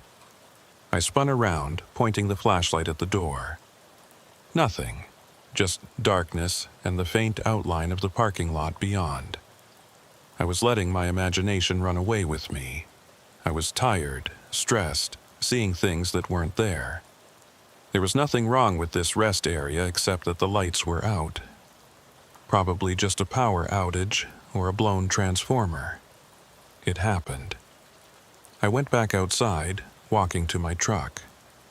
The engine was still running, the headlights still illuminating the building. Everything looked exactly as I'd left it. I climbed back into the cab and sat there trying to decide what to do. I could sleep here, in my truck, with the doors locked and the engine running for heat. 20 minutes, maybe 30, just enough to take the edge off the fatigue. Then I could continue to Grand Junction, find a proper truck stop, get a real rest. Or I could leave now. Drive back up that long exit ramp, return to the highway, push through the tiredness. It would be risky. Falling asleep at the wheel was one of the most dangerous things a trucker could do. But staying here felt risky in a different way. I compromised. I'd rest for 20 minutes, no more. I set an alarm on my phone, reclined my seat slightly, and closed my eyes. The last thing I remember thinking before drifting off was, why is it so quiet? I woke to absolute silence. The engine had stopped. Not died, not run out of fuel. Stopped, like someone had reached in and turned off the ignition. I sat up, disoriented, my heart already racing. I checked my phone. 1:47 a.m. I'd been asleep for almost an hour, not 20 minutes. The alarm hadn't gone off, or I'd slept through it, or something had prevented it from sounding. I tried to start the engine, turned the key, heard the starter engage, but the engine wouldn't catch. It turned over and over, but wouldn't fire. I tried again. Same result. "Come on," I muttered, pumping the accelerator. "Don't do this to me." The engine turned over one more time and then nothing. The starter clicked uselessly, the battery too drained to keep trying. I sat there in the darkness, trying to think. The battery shouldn't have drained that quickly. Even with the headlights on, I should have had hours before it went dead. Unless something had been drawing power. Something I hadn't noticed. I grabbed my flashlight and got out of the truck. The parking lot was still empty, still silent. But something had changed. I could feel it, even if I couldn't see it. The air felt different, heavier somehow, and the darkness seemed deeper, more absolute. I walked around my truck, checking it with the flashlight. Everything looked normal. No obvious damage, no signs of tampering. I opened the hood and checked the battery connections. Tight and clean. I checked the alternator belt. Fine. So why wouldn't the engine start? I went back to the cab and tried my phone. No signal, not even one bar. That wasn't unusual in the mountains. There were plenty of dead zones. But I'd had a signal earlier. back on the highway. The loss of it now felt ominous. I needed help. I needed to walk back up to the highway, flag down another truck, get a jump start, or call for a tow. But the thought of walking up that long exit ramp in the darkness, alone, made my stomach clench with dread. I looked at the building instead. Maybe there was a phone inside, an emergency phone like some rest areas had. Or maybe there was something in the maintenance area, some equipment I could use. I walked back to the building, my flashlight beam sweeping back and forth. The jacket was still on the bench in the information area. I stared at it for a moment, then continued to the restrooms. Behind the restrooms, I found a door marked Maintenance, Authorized Personnel Only. I tried the handle. Locked. I considered breaking it open, but something stopped me. Some sense that opening that door would be a mistake, that whatever was behind it wasn't meant to be disturbed. I went back to the information area and searched more carefully. There had to be something here, some clue about what this place was, why it had no lights, why it felt so wrong. I found it on the wall, partially hidden behind a rack of brochures. A small plaque, brass or bronze, tarnished with age. I had to move several brochure racks to read it fully. Summit Canyon. Rest area opened, June 1989. Closed, November 1990. Reason: structural concerns following sustained subsidence. Closed. This rest area had been closed for over 20 years. But the building was clean, maintained. The plumbing worked. The brochures were current. How could it be closed and yet still operational? I took a photo of the plaque with my phone, though I wasn't sure why. Documentation, maybe. Evidence that I wasn't imagining this. I heard a sound behind me, a footstep, a scrape of shoe on concrete. I spun around, flashlight up. The jacket was on the floor now, not on the bench where I'd left it, but on the floor, as if someone had knocked it off while walking past. But there was no one here. I'd been alone the entire time. "Hello?" I called out, my voice echoing strangely in the small space. "Is someone there?" No response, just the echo of my own voice, and then silence. I picked up the jacket, examining it more closely. It was old, the denim faded and worn, and now that I looked at it carefully, I could see a name embroidered on the chest: J. Hayes. Hayes, I knew that name. Not personally, but I'd heard it before. There'd been a trucker named Hayes who'd disappeared about 8 years ago, vanished somewhere on I-70 between Denver and Grand Junction. They'd found his truck abandoned at a rest area, engine running, no sign of the driver. The case had never been solved. Could this be his jacket? Could this be the rest area where he'd disappeared? But that rest area had been east of here, closer to the tunnel. At least, that's what I remembered from the news reports. And that rest area had been lit, populated, normal, not dark and empty like this place. I set the jacket back on the bench, hands trembling slightly. I needed to get out of here, needed to get back to my truck, get the engine started somehow, drive back to the highway. I didn't care how tired I was anymore. I didn't care if I had to drive on pure adrenaline all the way to Grand Junction. I just needed to leave. I walked back outside, and that's when I noticed the footprints. They were faint, barely visible in the thin layer of dust on the concrete, but they were definitely there. Boot prints, trucker boots, leading from the building toward my truck. But they stopped halfway there, just like the ones I'd heard about in old ghost stories. Footprints that started somewhere and ended somewhere else, with no explanation for the gap in between. I followed them as far as they went, my flashlight beam tracking their path. They walked from the building's entrance, crossed about 20 feet of parking lot, and then simply stopped.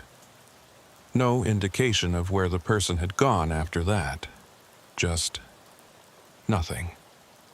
I looked around, shining my flashlight in all directions. The parking lot was empty. The building was empty. I was alone, except I didn't feel alone. I felt watched, observed, like there were eyes on me from somewhere in the darkness beyond my flashlight's reach. I walked quickly back to my truck and climbed inside, locking the doors. I tried the ignition again, knowing it wouldn't work but trying anyway. The starter clicked weakly, then nothing. I sat there, thinking through my options. I could walk back to the highway. It would take maybe 20 minutes, maybe less. Once I was there, I could flag down another truck, get help. It was the logical thing to do. But I couldn't make myself open the door. Couldn't make myself step back out into that parking lot with the footprints that ended nowhere, and the building that had been closed for 20 years but still looked new. Instead, I waited. I sat in my truck with the doors locked, watching the building, watching the darkness, waiting for something to happen. Around 2:15 a.m., I saw the light. Not from the building, from somewhere beyond it, deeper in the canyon. A faint glow, like firelight or a flashlight moving slowly through the darkness. I watched it, transfixed. It moved with purpose, as if someone was carrying it, walking through the area behind the rest stop. But there shouldn't be anyone back there. There shouldn't be anything back there except rock walls and the river. The light moved closer, and I could see it more clearly now. It was definitely a flashlight, the beam swinging back and forth as whoever carried it walked. They were coming toward the building, toward the parking lot, toward me. I slid down in my seat, trying to make myself less visible. The light reached the edge of the parking lot and stopped. I could see the person now, just barely, a silhouette against the glow of their flashlight. They were standing at the far end of the lot, not moving, just standing there, looking at my truck. I held my breath, afraid to move, afraid to make any sound. The figure stood there for what felt like hours but was probably only a minute or two. Then, slowly, they raised their flashlight and pointed it directly at my truck. The beam hit my windshield, filling the cab with light. I squinted against it, raising my hand to shield my eyes. I couldn't see the person behind the light, couldn't make out any details. And then they started walking toward me, slow, measured steps, the flashlight beam never wavering from my windshield. I fumbled for my own flashlight, my hand shaking. I found it, turned it on, pointed it toward the approaching figure. But my beam seemed weak compared to theirs, barely illuminating anything. The figure kept coming. 20 yards, 15 yards, 10 yards. I could see them better now in the backwash of their own light. It was a man wearing a trucker's jacket, the same kind of jacket I'd found inside, heavy denim with a sheepskin collar. But I couldn't see his face. The flashlight he was holding obscured it, creating deep shadows that rendered his features invisible. 5 yards, 3 yards. He stopped right outside my driver's side door. I could hear him breathing now, heavy and labored, as if he'd been running. Or as if breathing was difficult for him, as if he'd forgotten how and had to remind himself with each breath. He raised his free hand and knocked on my window. 3 slow, deliberate knocks that echoed through the cab. I didn't move, didn't respond. Just sat there, frozen, watching the hand that had knocked on my window. It looked wrong somehow. The proportions were off, or the color, or something I couldn't quite identify. It looked like a hand, but also like something pretending to be a hand. The figure knocked again. 3 more knocks, same rhythm, same deliberate pace. I found my voice, though it came out hoarse and shaking. "What do you want?" The figure didn't respond. Just stood there, flashlight pointed at me, breathing that heavy, labored breathing. "I'm leaving," I said, louder now. "I'm going back to the highway. You need to move." Still no response. The figure just stood there. I made a decision. I'd turn on my emergency flashers, lay on the horn, make as much noise and light as possible. Maybe someone on the highway would see or hear it. Come investigate.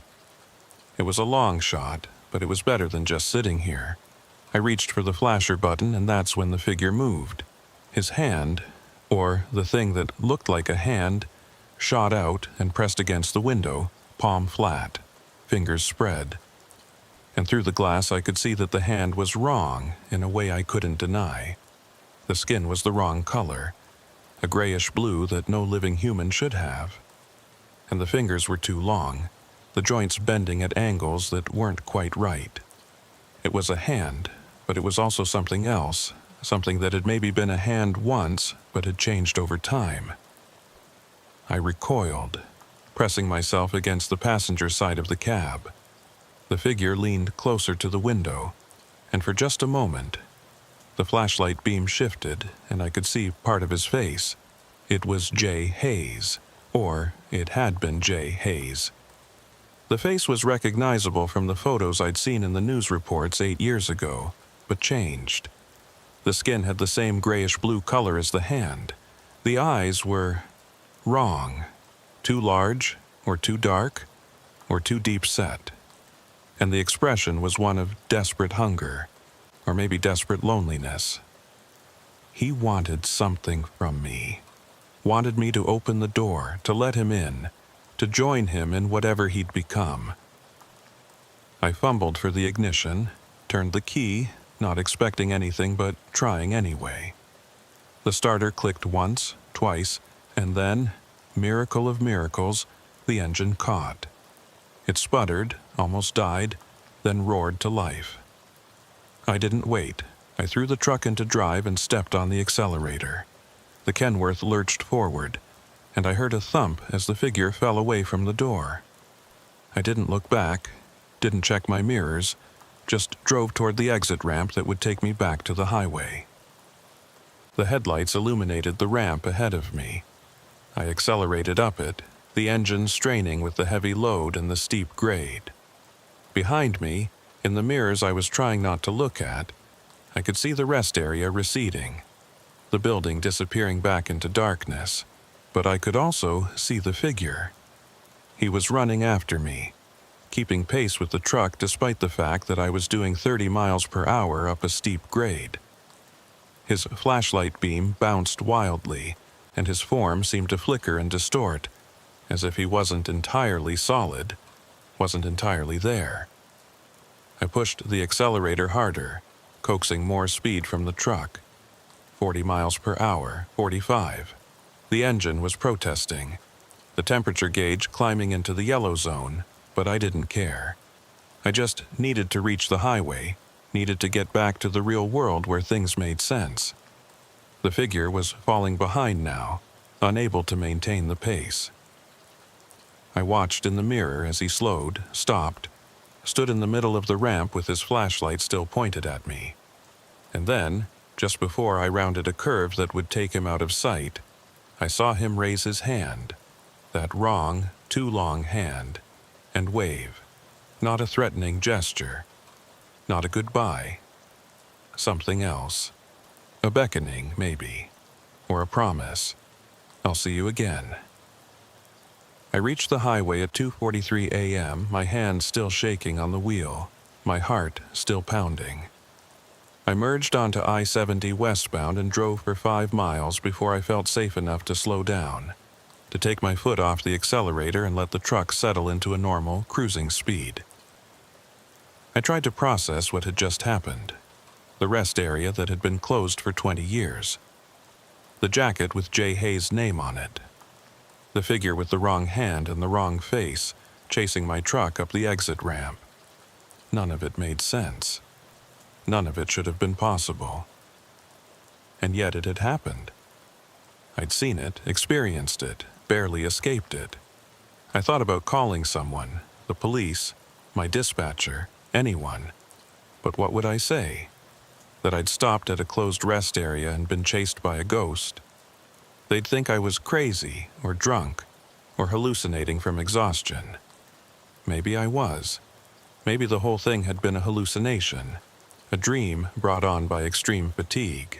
Maybe I'd never actually exited the highway. never actually stopped at that rest area. Maybe I'd just dozed off while driving and dreamed the entire experience. But my hands were still shaking. My heart was still pounding. And when I checked my phone, I saw the photo I'd taken of the plaque. Summit Canyon Rest Area, closed, November 1997. It had been real, all of it. I drove through the rest of the night in a daze, following the highway west through the darkness. I passed through more towns, Newcastle, Rifle, Parachute, their lights providing brief moments of normalcy before giving way to more darkness, more empty highway. Around 4:30 a.m., I saw a sign, Rest Area, 1 mile. My blood ran cold. Not again, please, not again. But when I reached the exit, it was different. This was a legitimate rest area, one I recognized. The lights were on, bright orange sodium lights illuminating the parking lot. There were other trucks there, other vehicles. Real, normal, populated. I almost took the exit, almost stopped to use the restroom and maybe sleep for an hour in a place that was safe and normal.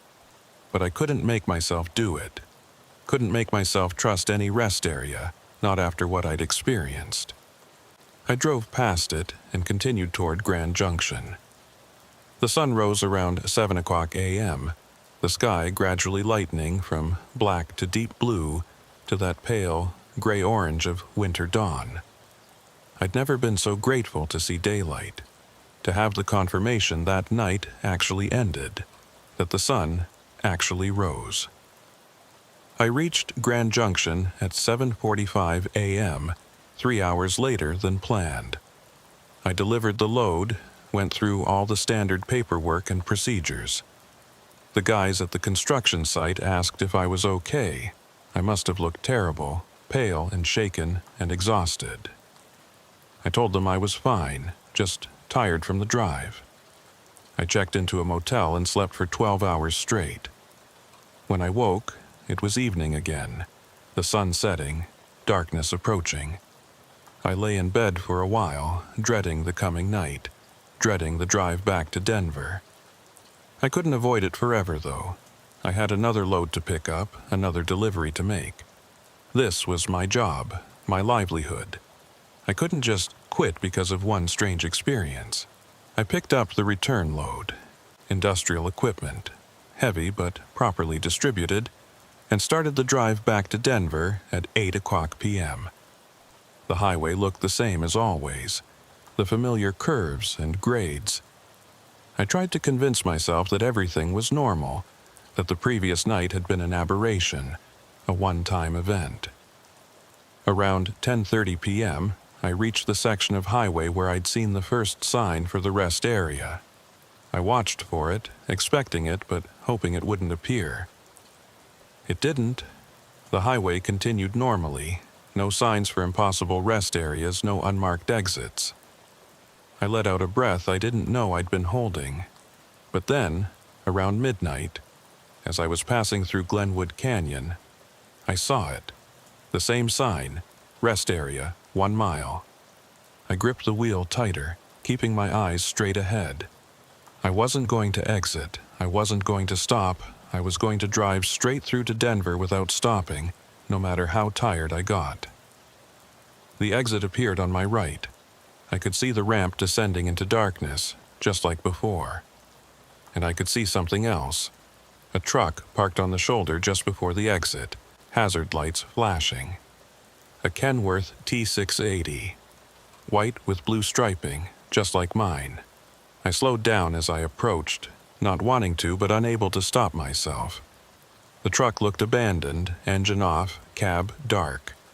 I could see the license plate as I passed, the same number as my own registration. It was my truck, or a copy of my truck, or somehow, impossibly, a future version of my truck parked here waiting for me to arrive. I accelerated past it, not stopping, not investigating. In my rearview mirror, I watched the truck recede into the distance. And just before it disappeared from view, I saw the driver's side door open. Someone stepped out, a figure in a trucker's jacket, carrying a flashlight. I didn't slow down, didn't look back again, just drove, pushing the Kenworth as fast as I dared, trying to put distance between myself and whatever I'd just seen. Around 1:00 a.m., my phone rang. I jumped, nearly dropping it. I didn't recognize the number, but I answered anyway. "Hello?" Static, heavy breathing, and then a voice faint and distorted. "Cole Dalton." My name. The voice knew my name. "Who is this?" I demanded. "You came back." The voice was clearer now, though still wrong, still sounding like it was coming from somewhere far away or deep underwater. "I knew you would. They always come back." "Hayes?" I asked, recognizing something in the voice, some echo of the trucker who'd disappeared 8 years ago. "Not anymore," the voice said. "Haven't been Hayes for a long time. I'm part of it now, part of the rest area. We all are. Everyone who stopped there." "I didn't stop," I said. "I left. I got away." A sound that might have been a laugh. "You stopped. You got out of your truck. You went inside. That's all it takes. You're marked now. You'll come back. Might take days, might take weeks, but you'll come back."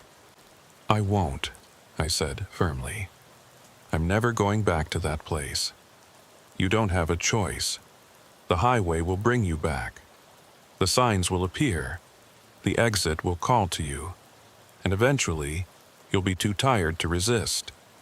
You'll pull over, you'll stop, and then you'll stay." "Why?" I asked.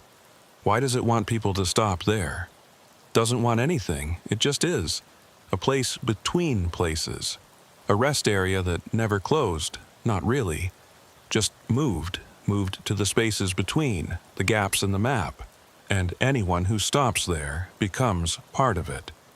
Part of the space between." The call cut off. I tried calling back, but the number didn't work.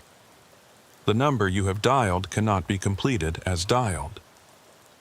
I drove in silence for the next hour, my mind racing. Hayes said I was marked, that I'd return eventually. But I wouldn't. I'd be careful, stay alert, never let myself get tired enough to need a rest area. I'd plan my routes better, stop only at truck stops and towns, never at isolated rest areas.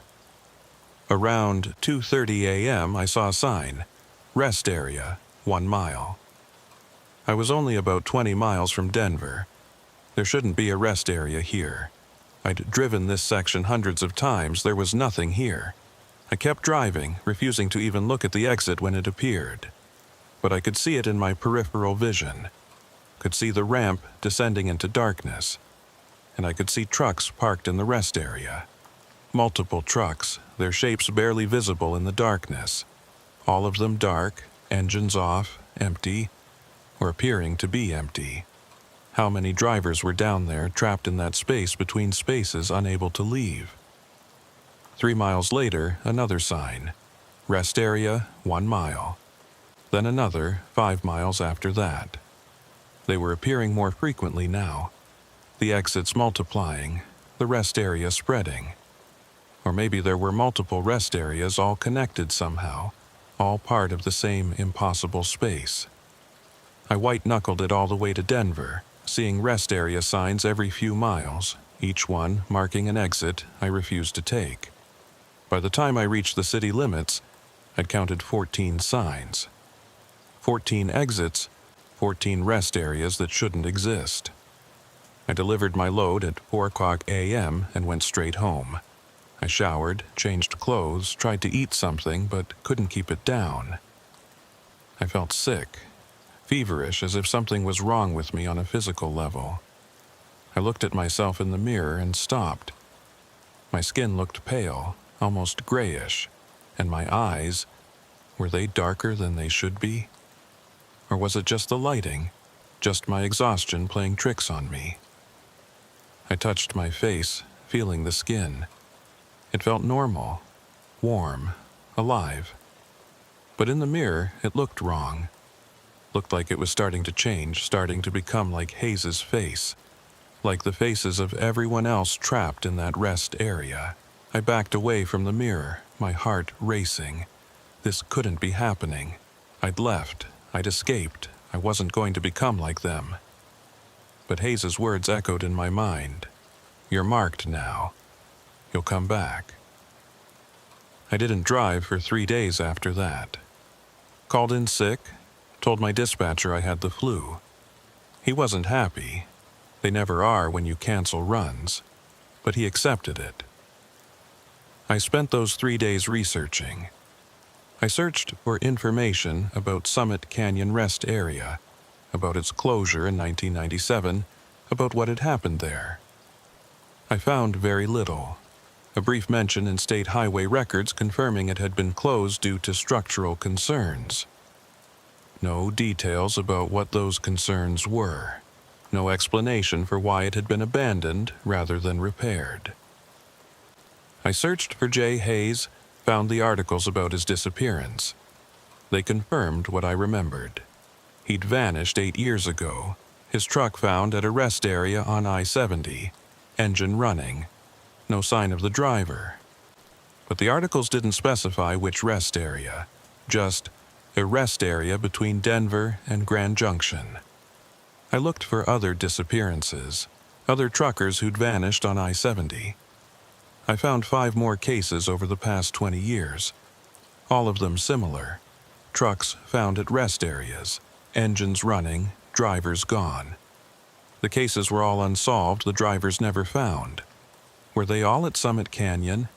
Were they all trapped in that space between spaces, becoming part of the rest area, waiting for new drivers to join them? On the 4th day, my dispatcher called. Cole, I need you back on the road. Got a Denver to Grand Junction run. Needs to leave tonight. I can't, I said. I'm not ready. Still feeling sick. You sound fine to me. Look, I've got 3 drivers out with actual flu, 1 with a broken leg, and 2 trucks in the shop. I need you on this run. Standard load, standard route. You could do it in your sleep. That's what I'm afraid of, I muttered. What? Nothing. Can I take a different route?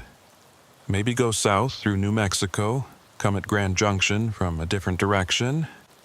That's 4 hours longer and 300 extra miles. Client won't pay for that. Look, is something wrong? You're acting weird. I wanted to tell him. Wanted to explain about the rest area, about Hayes, about the signs that kept appearing. But how could I? He'd think I'd lost my mind. I'm fine, I said finally. I'll take the run. When do I need to be there? Pickup at 8 p.m., delivery by 2 a.m., heavy load, so take it slow on the grades. I agreed and hung up. I had 12 hours to prepare, 12 hours to figure out how to drive that route without stopping at any rest areas. I planned meticulously. I'd fill up with fuel before leaving Denver, enough to make it all the way to Grand Junction without stopping. I'd bring plenty of food and water so I wouldn't need to stop for supplies. I'd drink coffee to stay alert, but not so much that I'd need bathroom breaks. I'd time my departure so I'd reach the dangerous sections, Glenwood Canyon and the area around the tunnel, during times when I should be at peak alertness. It was a good plan. It should have worked. I picked up the load at 8 o'clock p.m. Machinery parts, heavy but well balanced. I left Denver at 8:30, heading west on I-70. The highway was busy tonight, more traffic than usual. I took comfort in the presence of other vehicles, other drivers. Surely nothing strange could happen with this many witnesses around. The traffic thinned out as I climbed into the mountains. By the time I reached the tunnel at 10 o'clock p.m., I was mostly alone. Just a few scattered cars and one other semi about a mile ahead of me. I passed through the tunnel without incident and started the descent toward Silverthorne. So far, so good. No signs for rest areas, no unmarked exits. Maybe the phenomenon was over. Maybe it had just been a temporary thing. Some weird atmospheric condition or geological anomaly that had caused those impossible exits to appear. Around 10:45 p.m., I saw the first sign. Rest area, 1 mile. My hands tightened on the wheel. Not again. Not tonight. But this time I was ready. I had my route planned, my alertness high. I wasn't going to stop, wasn't going to even slow down. I'd drive straight past every exit, every sign, every temptation. The exit appeared on my right. I kept my eyes forward, didn't look at it, didn't acknowledge it, just drove past at a steady 65 miles per hour. In my rearview mirror, I caught a glimpse of something at the exit. A truck, parked at the end of the ramp. White with blue striping. My truck, or the copy of my truck, or the version that was waiting for me. I drove on. 5 miles later, another sign, another exit. Another glimpse of a white Kenworth parked at the end of the ramp. They were multiplying. The exits were appearing more frequently, and there was always a truck waiting. My truck. Different versions of it, or the same truck existing in multiple places at once. I couldn't tell which. Around midnight, as I was passing through Glenwood Canyon, my phone rang. I knew who it would be before I answered. "You can't run forever," Hayes's voice said. "Eventually, you'll be tired. Eventually, you'll need to stop." "I'm fine," I said. "I can make it to Grand Junction." "Can you?" The voice sounded amused. "Check your fuel gauge." I looked. The needle was dropping rapidly, much faster than it should. I'd filled up in Denver, had enough fuel for the entire trip, but the gauge showed less than a quarter tank now, and it was still dropping. "That's impossible," I said. "Nothing's impossible in the in-between," Hayes replied. "The rules are different here. The space between the spaces, you're already partly in it, have been since you stopped at Summit Canyon, and the deeper you go, the more the normal world's rules stop applying." I checked my GPS. It showed me on I-70, exactly where I should be. But when I looked at the highway around me, something was off. The rock walls looked wrong. The curves were too sharp. And there were no other vehicles. The highway that had been busy an hour ago was now completely empty. "Where am I?" I asked. "Told you. The in-between. The space between the real I-70 and the rest area. You've been driving through it for the last 20 miles. You just didn't notice." I looked at the mile markers passing by. They were counting down normally, 121, 120, 119. But something about them looked wrong, too. The numbers were slightly off-center, or the font was different, or they were reflecting light in a way that standard mile markers shouldn't. "How do I get back?" I asked. "How do I get to the real highway?"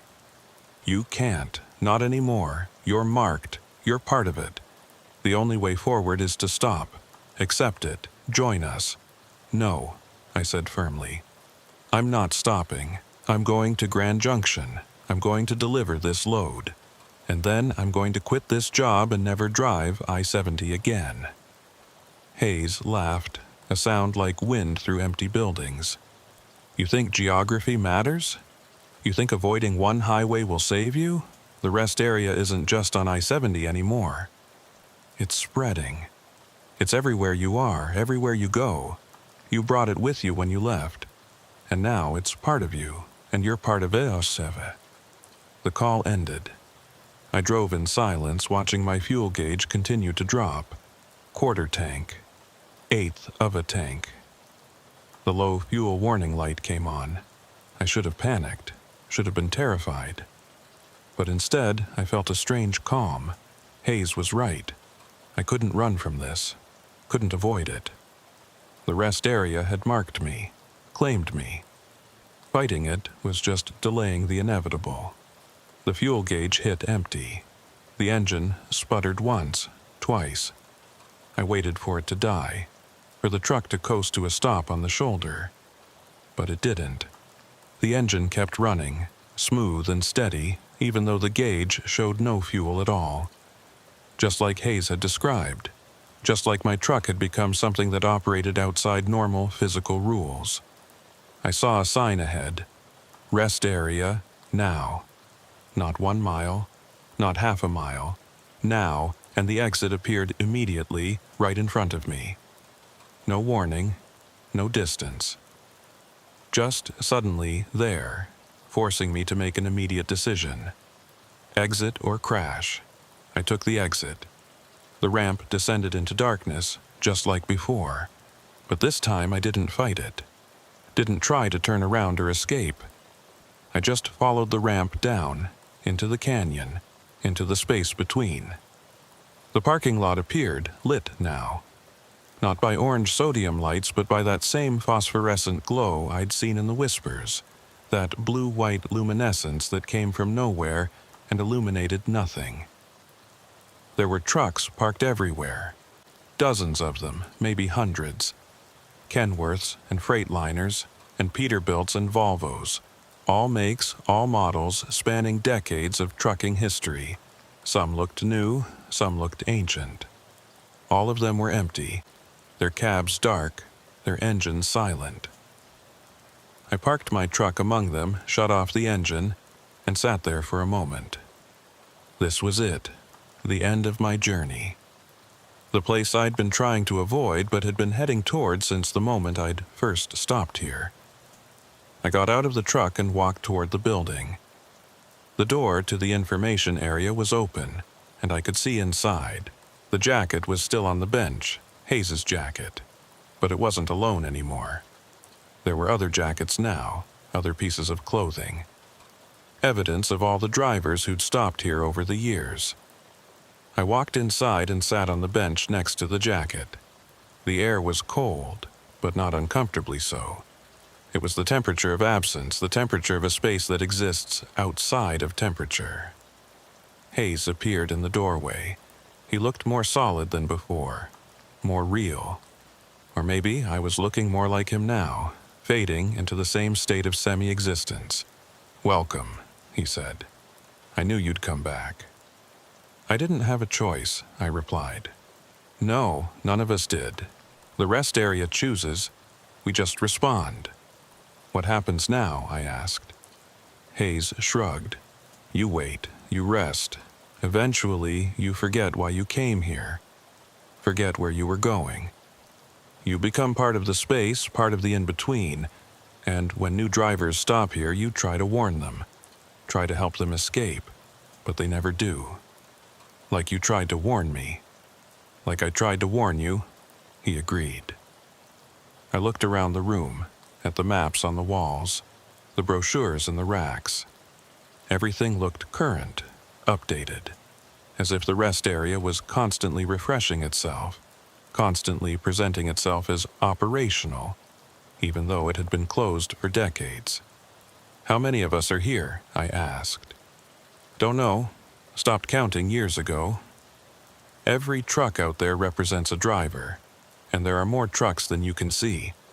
The parking lot extends farther than it appears, deeper into the in-between. I thought about that. Thought about all the drivers who'd stopped here over the years, all of them now trapped in this space between spaces, unable to leave, unable to move on. "Is there really no way out?" I asked. Hayes considered for a moment. "Maybe. I've heard rumors. Some drivers say if you can remember your name, remember who you were before, you might be able to find a way back. But I don't know if it's true. I can barely remember being Hayes anymore. Can barely remember what it felt like to be real." I tested the theory immediately. "Cole Dalton," I said aloud. "My name is Cole Dalton. I'm a truck driver. I was delivering machinery parts from Denver to Grand Junction. I have a life, I have a home. I exist." But even as I said it, the words felt hollow. Did I have a home? I couldn't quite remember what it looked like. Did I have a life? What had I done when I wasn't driving? The memories were there, but fading, becoming less substantial with each passing moment. "You'll forget," Hayes said, not unkindly. "We all forget. It's easier that way. The rest area takes care of us, keeps us safe. We don't need anything out there anymore." I wanted to argue, wanted to insist that I was different, that I would remember, that I would find a way out. But I could feel the truth of his words. The rest area was seeping into me, changing me, making me part of itself. And part of me, a growing part, didn't mind. I sat on the bench and closed my eyes. When I opened them again, it was daylight, or what passed for daylight in the in-between. A gray, diffuse light that came from everywhere and nowhere, casting no shadows. Hayes was gone. Or maybe he was still there, but I couldn't see him anymore. My perception of the rest area shifting to something different. I stood up and walked outside.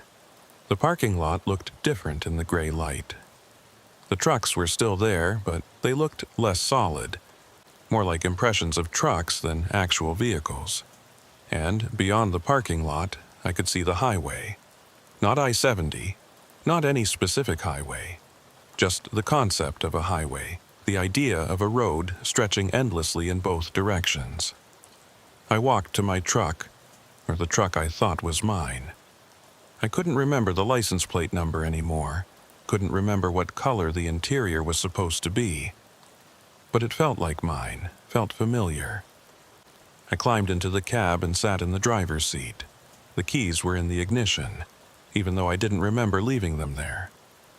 I turned them, and the engine started immediately. I could drive out of here, could follow the highway back to the real world. That's what I thought anyway. That's what I wanted to believe. But when I put the truck in gear and started driving, I realized I was just moving around the parking lot. The exit ramp that had brought me here was gone. Or maybe it was still there, but I couldn't find it anymore. The parking lot was its own closed loop, its own little universe. I drove in circles for a while, then gave up and parked again. Some part of me, the part that was still Cole Dalton, felt frustrated, trapped. But another part, the part that was becoming something else, felt relieved. This was simpler. This was easier. No deliveries to make, no schedules to keep, just the rest area, eternal and unchanging. I got out of the truck and walked back to the building. Inside, I found my jacket hanging on a hook I hadn't noticed before. It had my name embroidered on it. C. Dalton. When had that happened? I didn't remember embroidering my name on any jacket. I put it on anyway. It fit perfectly. Time passed, or didn't pass. It was hard to tell in the in-between. Sometimes it was day, sometimes night. Sometimes I saw other drivers in the parking lot. Sometimes I was alone. Sometimes I tried to remember who I was, where I'd come from. Sometimes I forgot to try. And then one night, or what I perceived as night, I saw headlights. A new truck descending down the exit ramp, entering the parking lot. A Peterbilt, dark-colored, driving slowly, cautiously. They were stopping. A new driver was stopping at the rest area. I felt a surge of something. Urgency? Compassion? Hunger? I couldn't tell which. I grabbed a flashlight from somewhere. When had I acquired a flashlight? And walked toward the parking lot. I needed to warn them. Needed to tell them to leave while they still could. But when I tried to speak, my voice came out wrong. The words jumbled, distorted. Leave. While you can. Don't. Like I did. The driver couldn't understand me. I could see their confusion, their fear. They backed away from their truck, and I realized how I must look to them. A figure in a trucker's jacket, carrying a flashlight emerging from the darkness of an abandoned rest area. I looked like Hayes had looked to me. I looked like a ghost, because that's what I was now. A ghost, a warning, a marker of what happens when you stop at the wrong rest area, when you enter the in-between and can't find your way back out. The driver got back in their truck and drove away. I watched them go, watched their taillights disappear up the exit ramp. Good. They'd escaped. They wouldn't be trapped here like I was, but I knew they'd be back. They always came back. The rest area had a way of calling to them, drawing them in. Maybe not tonight, maybe not tomorrow, but eventually. I walked back to the building and sat on the bench. My jacket joined the others hanging on the hooks. Hayes' jacket and a dozen more I hadn't noticed before. All of them bearing names that used to mean something. All of them belonging to drivers who'd stopped and never left. I tried to remember my name one more time. Cole something. Cole Dalton? Was that right? I wasn't sure anymore. The name felt like it belonged to someone else, someone I'd known a long time ago, someone who used to drive trucks and make deliveries and had a life in the real world. That person was gone now, and in their place was this. A presence in a rest area that didn't exist, waiting for the next driver to stop, waiting to offer warnings that would never be understood. The rest area hummed quietly around me, its phosphorescent glow constant and eternal. Outside, on the highway that might have been I-70, or might have been every highway at once, more trucks would eventually come. More drivers would see the sign, take the exit, enter the in-between, and I would be here to greet them. I would always be here,